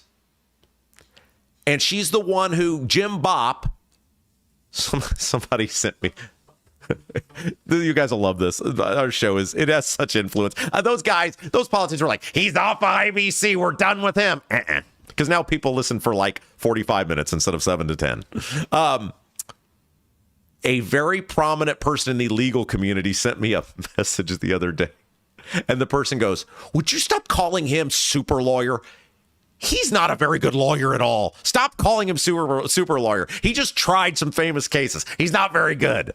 So I'm not going to call Jim Bob super lawyer anymore because a very prominent member of the legal community, who I really respect, sent me a direct message. It was like, stop calling him super lawyer. So she is the woman that Jim Bob is obsessed with, and he will not accept that she did not plead guilty to a felony.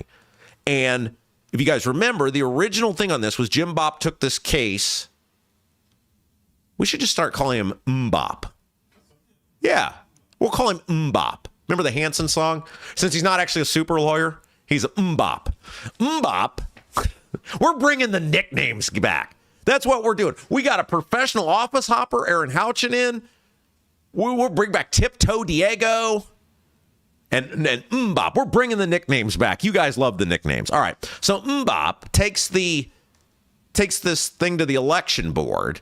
And they're like, split decision, she stays on the ballot. Well, then he can't accept no for an answer, so Mbop takes it to Clay County Court. And part of Rokita's job, and they announced this publicly that they were going to do this, is to defend the election board. That's his job as the attorney general. Well, of course, Rokita had endorsed Diego Morales. You guys remember that?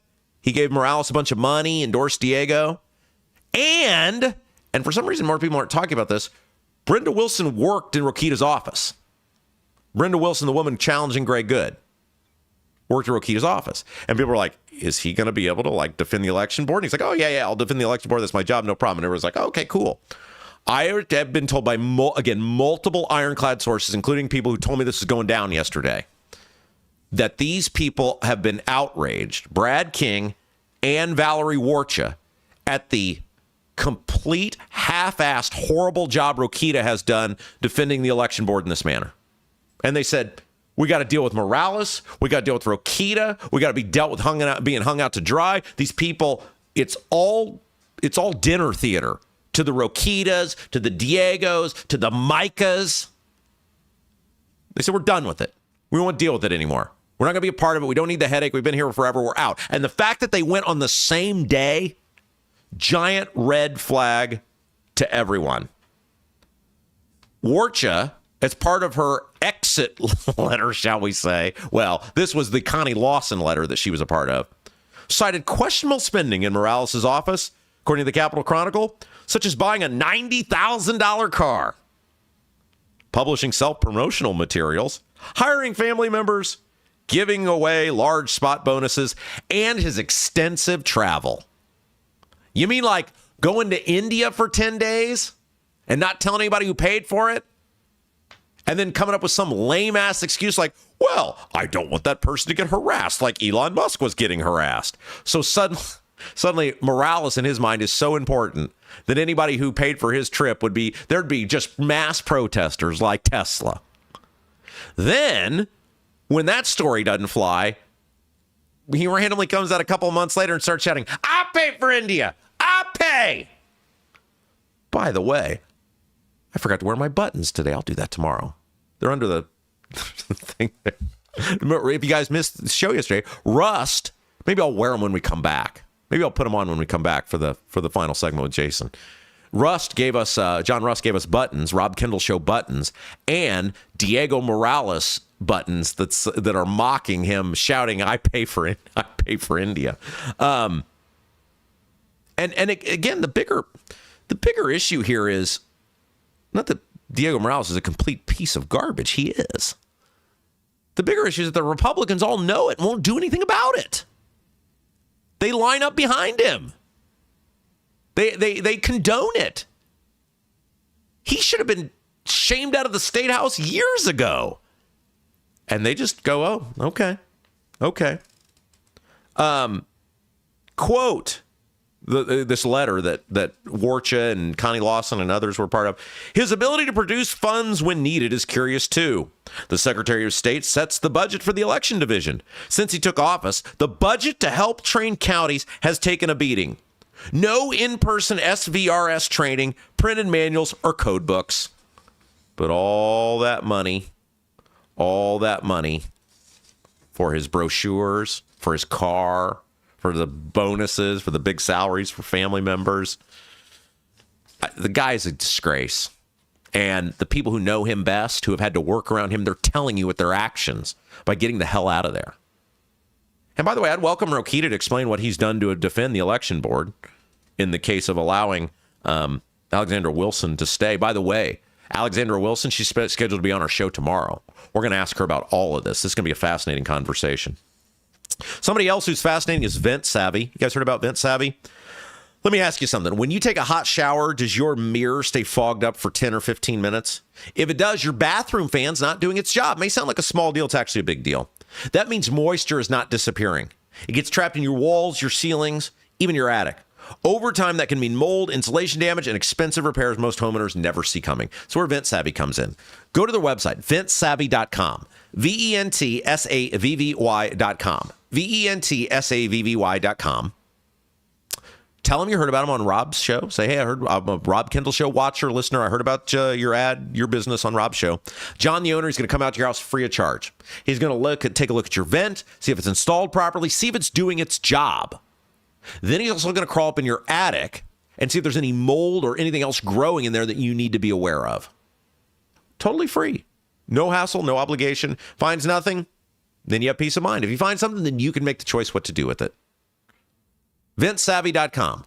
VENTSAVVY.com. Ventsavvy.com. Tell me you heard about them on Rob's show. It was interesting. I was... Obviously, we one of the things we do with our interviews is we often record them a day ahead of time. We do this for a couple of reasons. One, once we're in our permanent studio, we'll probably be able to do live interviews better. And by the way, thanks to Chris Spangle and all the fine folks at Leaders and Legends who have allowed us to have this studio. We would not have this podcast in the position it's in without them. Those guys have been awesome. But until we're where we're going to be permanently, it's a little easier for us to record interviews. Everything's timely. The things we talk about applies from one day to the next. And it also allows us to work around people's schedules easier. It'd be very hard if we had to get somebody between 9 and 11. Going back in time, 10 to noon each day. Old habits die hard. But 10 to noon each day. And so... we're able to record these in the afternoon, works on people's schedules. We can get the guests we want to get. It just makes it much easier with the Zoom, etc. And so I'll watch, while the interviews are playing for you guys on the YouTube feed, I'll watch the interviews in real time. I'll watch them. And, I think just primarily like, hey, how does something look? Did I ask something the way I wanted to ask? It will help me do things better in the future. All those sorts of things. But, I'm watching this interview that we did with Blythe Potter today, Democrat candidate for Secretary of State. I think she's a couple of years older than me.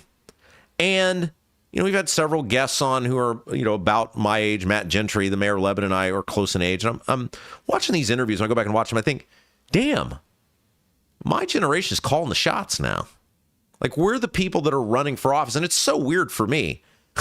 You guys see this. I got my hair cut yesterday. And I get this all the time. I have very few genetic gifts. In terms of, you guys always make fun of my head. I am 5'8". My driver's license says I'm 5'8", okay? But I am a short person. But one of the things is I have somehow miraculously kept my hair from going gray. And people are always like, you're how old? And I tell them. And the lady yesterday was like, you're how old? And I told her, and she said, no, that's not right. You have to be 30. I said, no, I'm past 40. And she said, that's unbelievable. She said, very few people who are past 40 don't have hardly any gray hair. I have some, a little if you look close, but not a lot. A lot more since I had a child.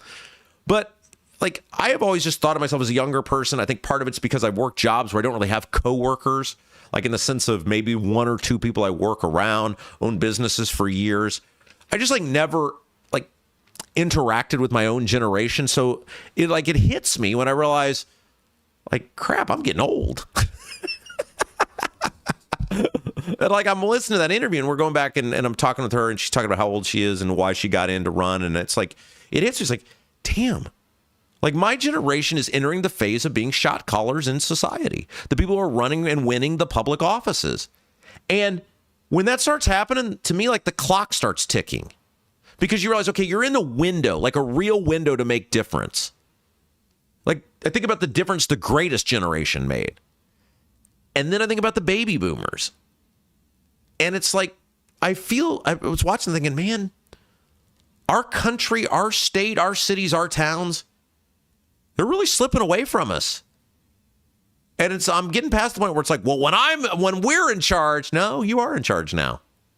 Your generation is in charge. And it was just a reminder to me. I was watching that, and it was just like a real reminder to me about how the clock is ticking, the hourglass, the sands are falling on our window, my window, to hold these people accountable. Look, I had the elected office experience, and I don't, people get all the time, you should run for governor, you should this, you should that. It's flattering.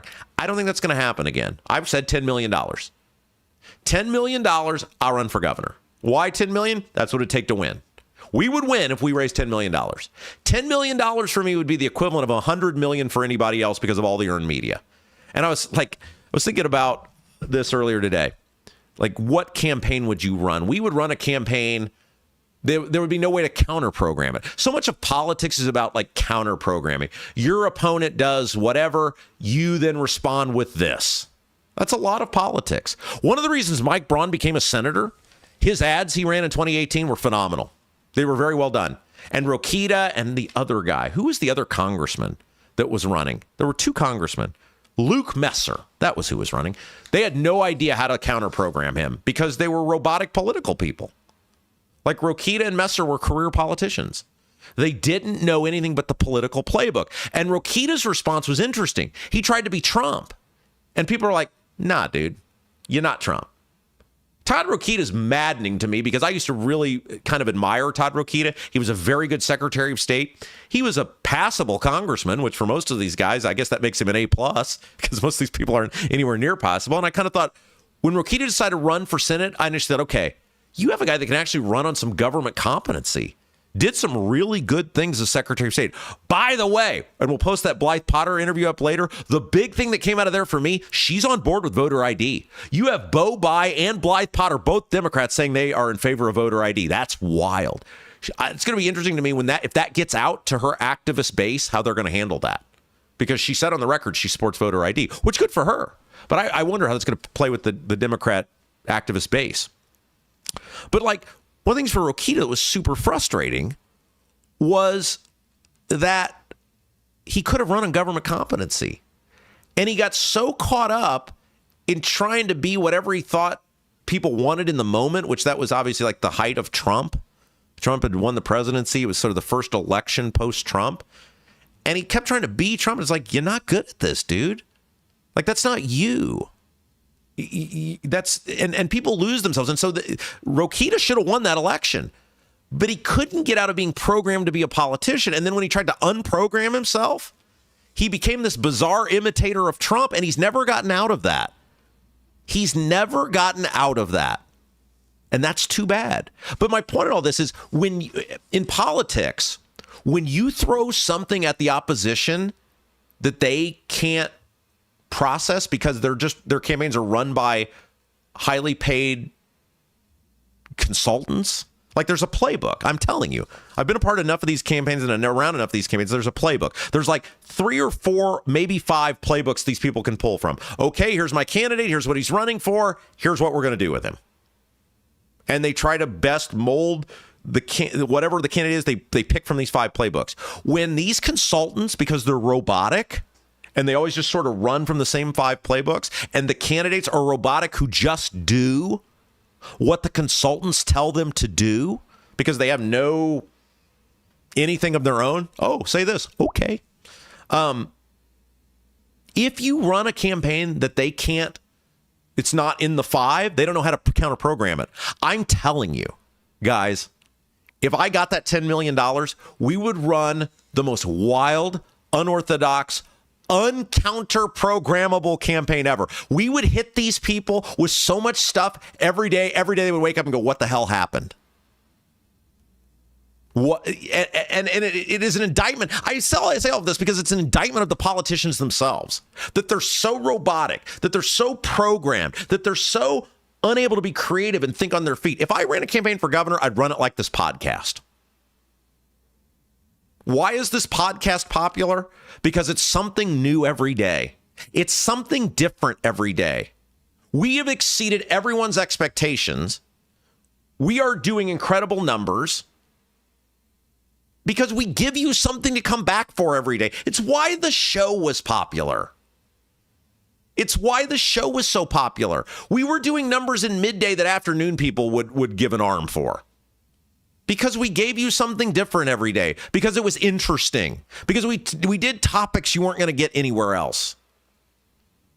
And like, to me, that's just obvious. Like, well, that is the way we would do it. It's the way we would run it. Now, you'd need $10 million to do it because there's things you got to do, like get statewide television. Our ads, which would be frickin' amazing, they would be great. There'd be no counter programming them.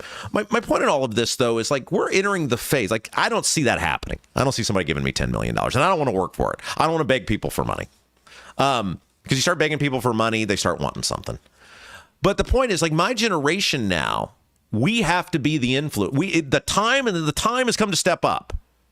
There is about a 20-year window now where my generation's footprint is going to be left on this earth forever. And man, I am cognizant of that.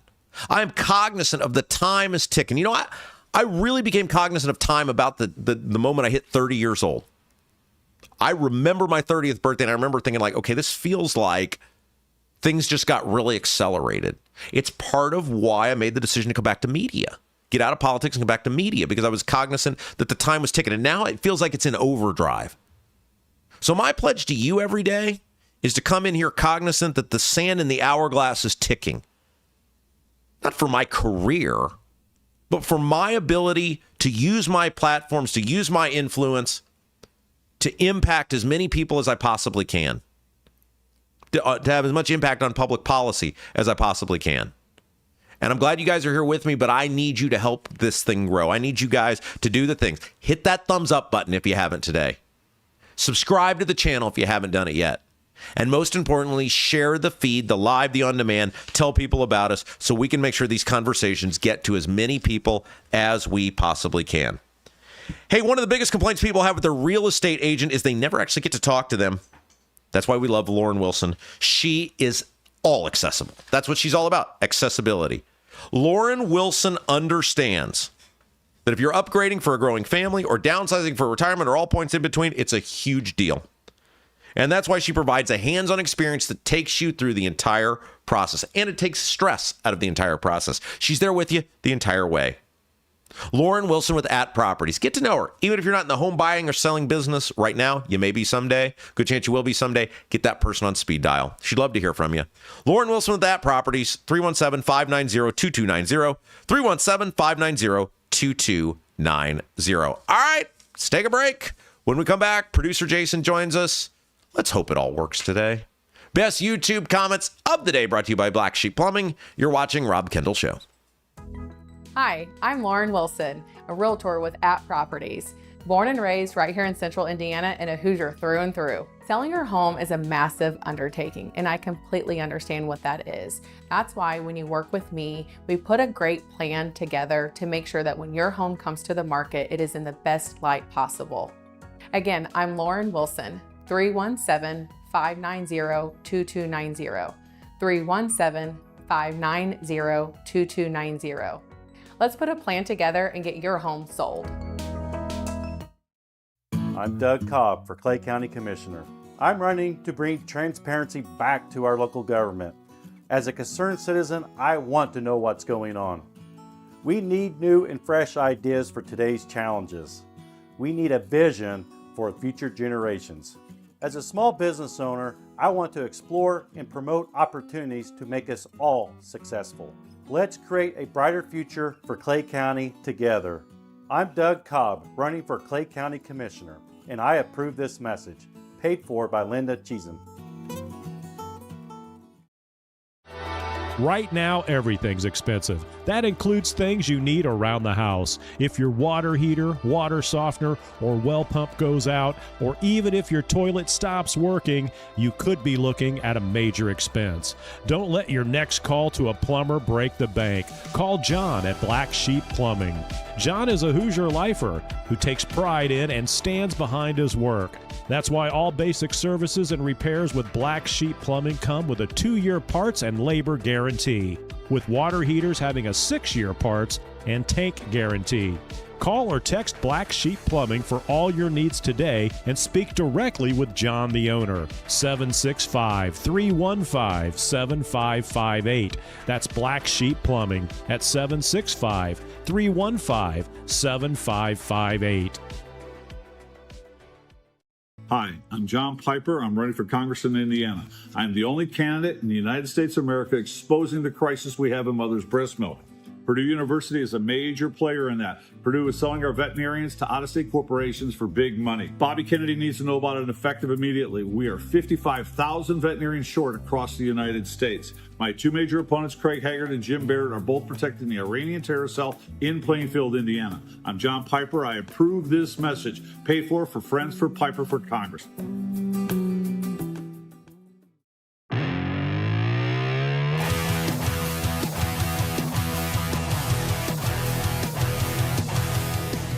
Hello, guys. Welcome back. Rob Kendall Show. It is time for everybody's favorite part of the program where we read the best comments from you throughout the day. You guys are so awesome. Just a reminder, subscribe to the channel. You have to subscribe in order to comment and give us that thumbs up. Look, we're short on the thumbs up today, guys. That'll really help us out. Give us the thumbs up, and then you can be a part of the chat. You do have to be a subscriber in order to chat. And each day at this time, we bring in producer Jason to read as he's monitoring, he's looking, he's observing the best YouTube comments of the day.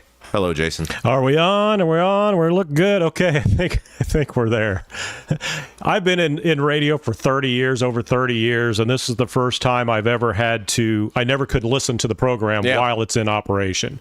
The way this computer is, there's a delay. You can't have the earphones in while you're listening, or it comes across the air. I could literally be deaf and still run this show. Got a meter there and a meter there, and if they don't jive, then I'm screwed. They seem to be jiving at the moment. Before we get into, I do want to remind everybody, because we talked about this. If you missed the interview yesterday with John Rust, Rust has a button making machine at his house. Rust has everything. That's how he became a millionaire. Yeah, Rust has a button making machine, John Rust. And in addition to our fabulous billboard on 65, if you guys are on 65 near Greenwood, we have a billboard. It's a rotating billboard. It's a digital billboard. But one of the things that rotates through is the promo for our show. And need to get a photo of that so we can send it out to people. But if you've seen the billboard, let us know. Rust also has a button making machine. And he made these fabulous buttons that we've got to figure out a way. This is what I think I'm going to do. Because people have given so generously. Mm-hmm. I think I'm going to create giving tiers. And because we got the support button up at robkendallshow.com, I think I'll come up with a certain number. And I know you got to send them in the mail and a blah, blah, blah. But I think I'm going to come up with giving tiers. And if you give a certain amount, we're going to give you your choice or both, depending on the tiers you come up with. The fabulous, this button is amazing. I love this. Like, I have cried laughing at this. I don't know how well you can see this, but it says Dirty Diego on it. And then it's got the Indian flag and it says, "Who paid for India?" And these are hilarious. Show your support for what a piece of human garbage Diego Morales is. By the way, Diego, I'm sending the email. I'm inviting you on the show. Come on in here. The last time we had a little chat in public, it didn't go so well for you. But he's never been on your show, has he? Never been on this show. No, correction. He did come on the old show with, what's her name? The woman I did the show with. Mock. No, the one after her. Casey. He did the show. You literally forgot her name. Well, I've worked with a lot of blonde women over the years. He came on the show with Casey. I think. Right, they all run together. They all look alike to crazy. me. Yes, because it was when he was running at the convention. That would have been 22. It was Casey. He came. You would have had to do all the questions. Well, I did. Right, Okay. I did. Say, I'm just saying, like, there was a seems like you'd window where I remember wasn't that. working with anyone. I think she was there for that, though. Anyway, it doesn't matter. And we got into it over what's he do for a job, and he got super sketch about that staffing company that he owned. Okay. Because remember, we were like, you're on WIBC. We're giving you free promotion for your business. Like, what do you do for a job? Like, you have the staffing company. Oh, it's staffing. We can do this for you and that for you. And here's the phone number. Here's who you give. And he was like super sketch about not wanting to talk about his staffing company. And I was like, very off. Right. Anyway, right. so you could real quick. I know you got to get the comments, but we're going to do some level with the Dirty Diego. Those are pretty cool buttons. Who Yeah. paid for India? And we've got the Rob Kendall Show button. Rob Kendall was right. A photo of myself. We're going to come up with some fun ways to give these away to people. And if you see Rob's billboard, let us know. It's on 65, southbound, northbound. I'm not quite sure, but digital billboard. So haven't seen it yet. I got a lot on my mind. I got a lot of things that are going on here. I can't remember everybody's name. That's why I got it for you there, Rob. That's why you can't remember. Do you remember my name? That guy I work with for 25 well, remember years. they had like 9 people that I had to work with. Have I ever get your comments? It's all forgettable, dude. Trust me.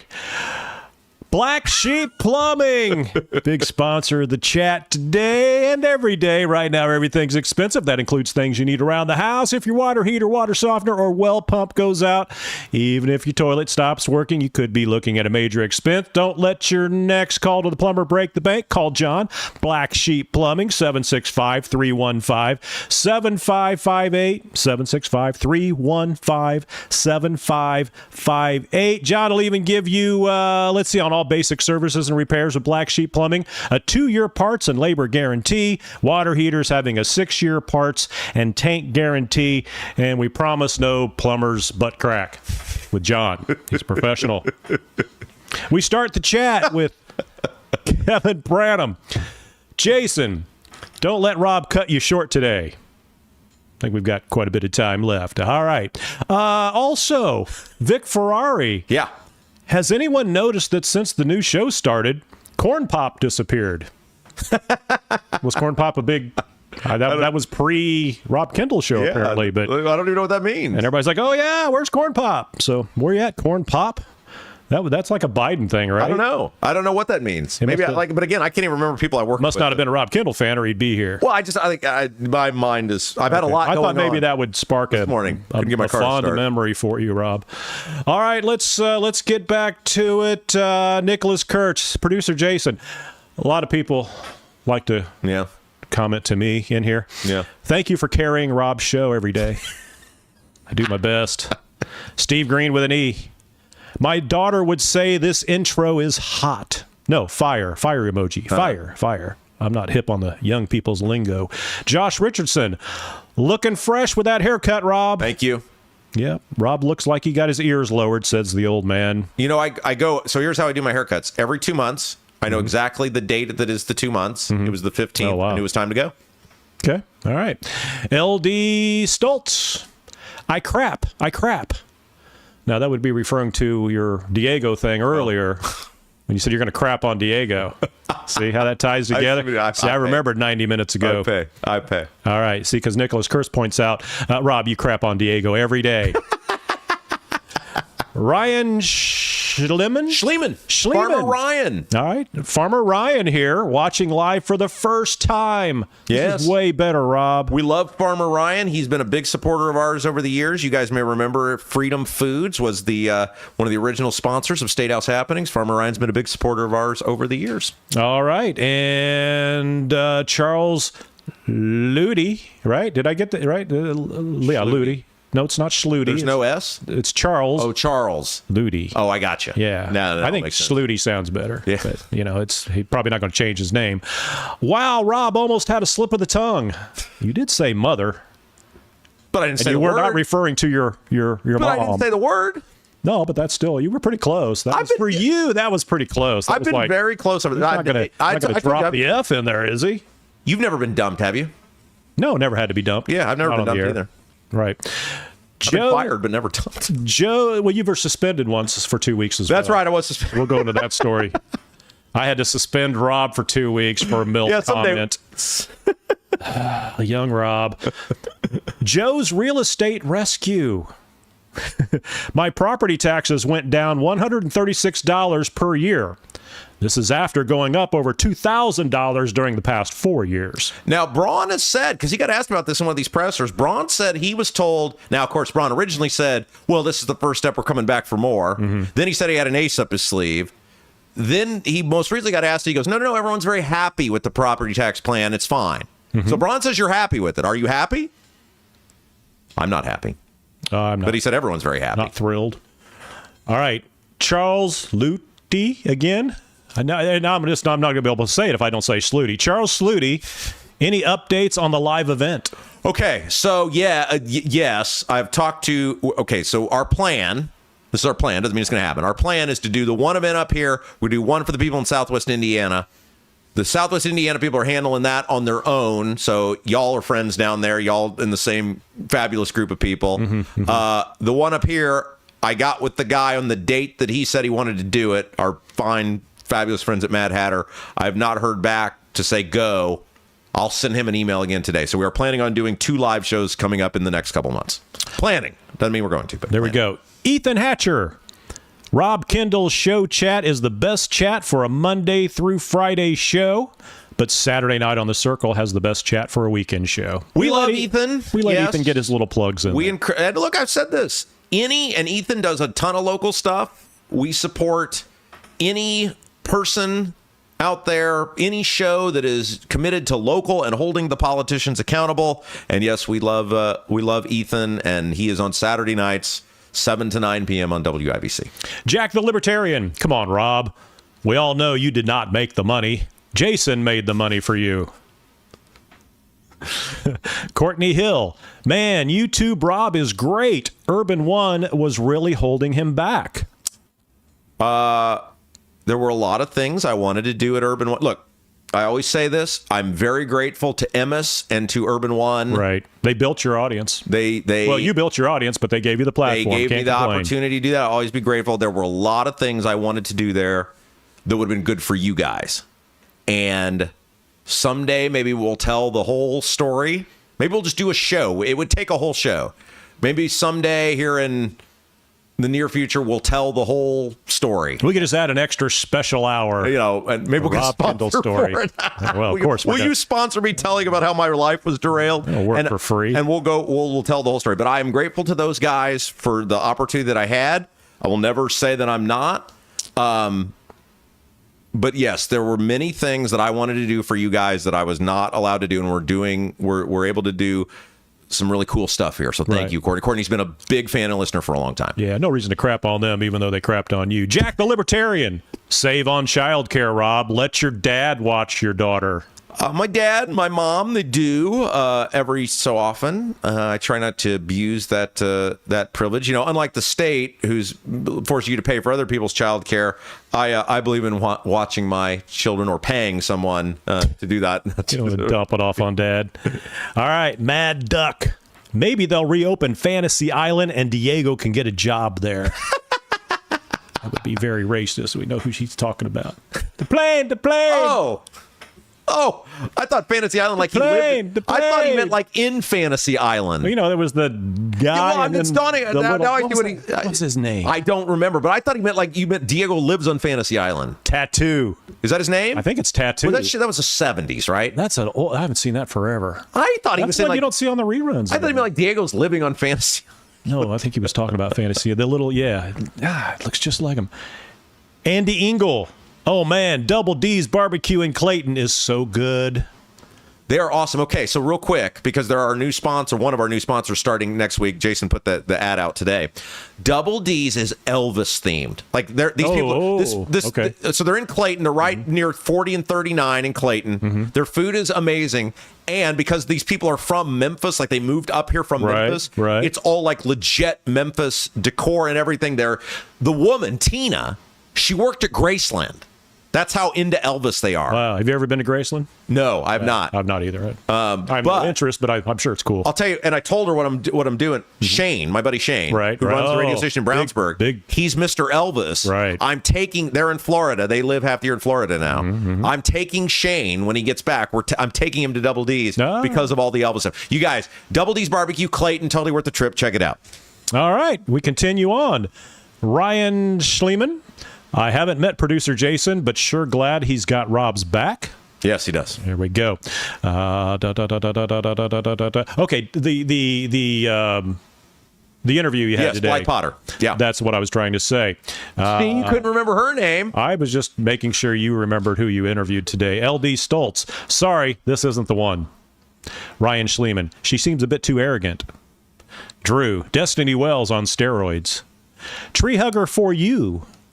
She might win at convention, but no way she has funding to win the general election. Okay, let's talk about that for a second.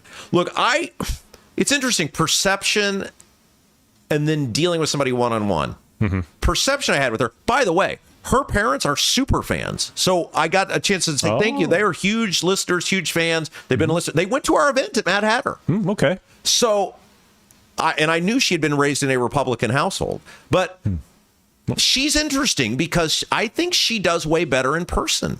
Like the perception I had of her, seeing her give speeches and stuff was, hey, she's super liberal, and I think she is, but she's like Destiny Wells type person. I thought she was pretty reasonable in that interview, and I think she could win people over face to face. And the fact that she came out, I'm going to be fascinated if the voter ID thing is going to hurt her with the left, which is who her audience is, because she came out on this show. I asked her about it, and she said, I support voter ID. A little too normal. Well, I don't know if that's going to hurt her. I do agree, though, that I think the Republicans, look, if it's Diego and Bobai and Ballard, Diego's out. And I don't think Ballard can win. I don't think Ballard can get to the 40%. I don't think he's got the fire. But I do think Bai would win. Now, if it's Shelton and Bai and Ballard, I think Shelton can win because I think people look at Shelton and he's not offensive. But if it's her, I don't know, because I think Bai could get a lot of moderate people to vote for him that I'm not sure she can. Yeah, Bai might have some baggage, but to a lot of people, it's the name. Yeah. And they'll drive by and see a yard sign. I'm going to vote for that guy. I have no idea who they are, but I recognize the name, and that's why people put yard signs and door knockers and things on. But the Bai name certainly should carry some weight. Oh, I think it will. Now, look, I think the biggest hurdle for Bai is going to be getting out of that convention, because I think there's a lot of people on, people didn't vote for Sullivan because they were sick of Holcomb. I think this is the left's version of that. People may not vote for Bai because they're sick of sort of the establishment, and maybe they vote for, I don't know. I'm not a Democrat. I've never participated in a Democrat convention. Maybe I'll go this year. You should. Bring photos. Regular Jeff. My eyes must be getting bad. Rob looks like a young Kramer in his video. Drew asks, Tim Kramer? Tim Kramer he does YouTube videos or and regular Jeff replied, no, Seinfeld Kramer. Drew, he does kind of look like a young Kramer. Remember when I was young and I used to have the gigantic hair? Do you remember this? No, I remember when it was I had gorgeous hair when I was younger. I mean, it was very thick, very full. I had the huge sideburns like Andre the Giant's side. How many girlfriends did you have back then, Rob? Since you were so gorgeous. Kevin Branham, don't pick on Rob. Okay, I won't. Let's see. Tree hugger for you. Diego wins if Blythe is the Democrat candidate. I don't know that. See, this is what I'm... Okay, if it's Blythe, Diego, and Ballard, maybe Ballard wins. I don't know. Jennifer adds, Rob, your questions were very clear, but her answers were not. Now I'm getting scared about having Diego for another term. Yeah, I don't know. I don't know if it's her and Diego. I don't know. All right, continue on. Kevin Branham. Yeah, we got 3 minutes. Okay, I can get these in 3 minutes. Rob, are you going to, if you don't keep, Rob, are you going to continue with the Degenerates show? Not the Degenerates show, although I've been asked by a lot of people to do another sports betting show, and we are pondering doing that, because a lot of people are into sports betting, and as we get closer to football season, maybe we'll decide if we're going to do that or not. All right, Tony, Indiana. Rob is the only radio person I listen to. Thank you. Nicholas Kurtz, Rob's favorite part of the show is when he gets to tell everybody he's right. That's right. And the last one we'll leave you with, Ryan Schliemann. Can't wait for producer Jason. Your dream has been fulfilled. Very low. Now, let's see if I can get out of here without knocking Rob's mic off the air. This brought to you by Black Sheep Plumbing. Give John a call. He'll hook you up, help you out, fix that leaky toilet. Stop listening to it and give John a call. Thank you, producer Jason. All right, I'm out of here. Am I still on? Hold on. Let's see. Let me. Okay. You're still on? Hey, masonry color mismatch, previous repair catching your eye, not happy with the brick color on your home and ready for a total makeover? Bramwell Mackay Property Services and Consultants offers specialized masonry staining and recoloring, whether you want to seamlessly blend repairs or completely transform your home's exterior. Want to build something new? Bramwell Mackay's 40-year master masons design and construct custom patios, sidewalks, outdoor summer kitchens, archways, entryways, and more. Bramwell Mackay, beauty built to endure, BRAMWELLMCKAY.com. Guys, thanks for another phenomenal show. If you haven't yet, hit that little thumbs up button. Let people know that you like the program. Subscribe to the channel, and even via podcast, share this feed. Let's get the word out. Let's hold these politicians accountable. Let's fight back. Let's do it together. For producer Jason, I'm Rob Kendall. We'll see you tomorrow right here, 10 to noon. Rob Kendall Show.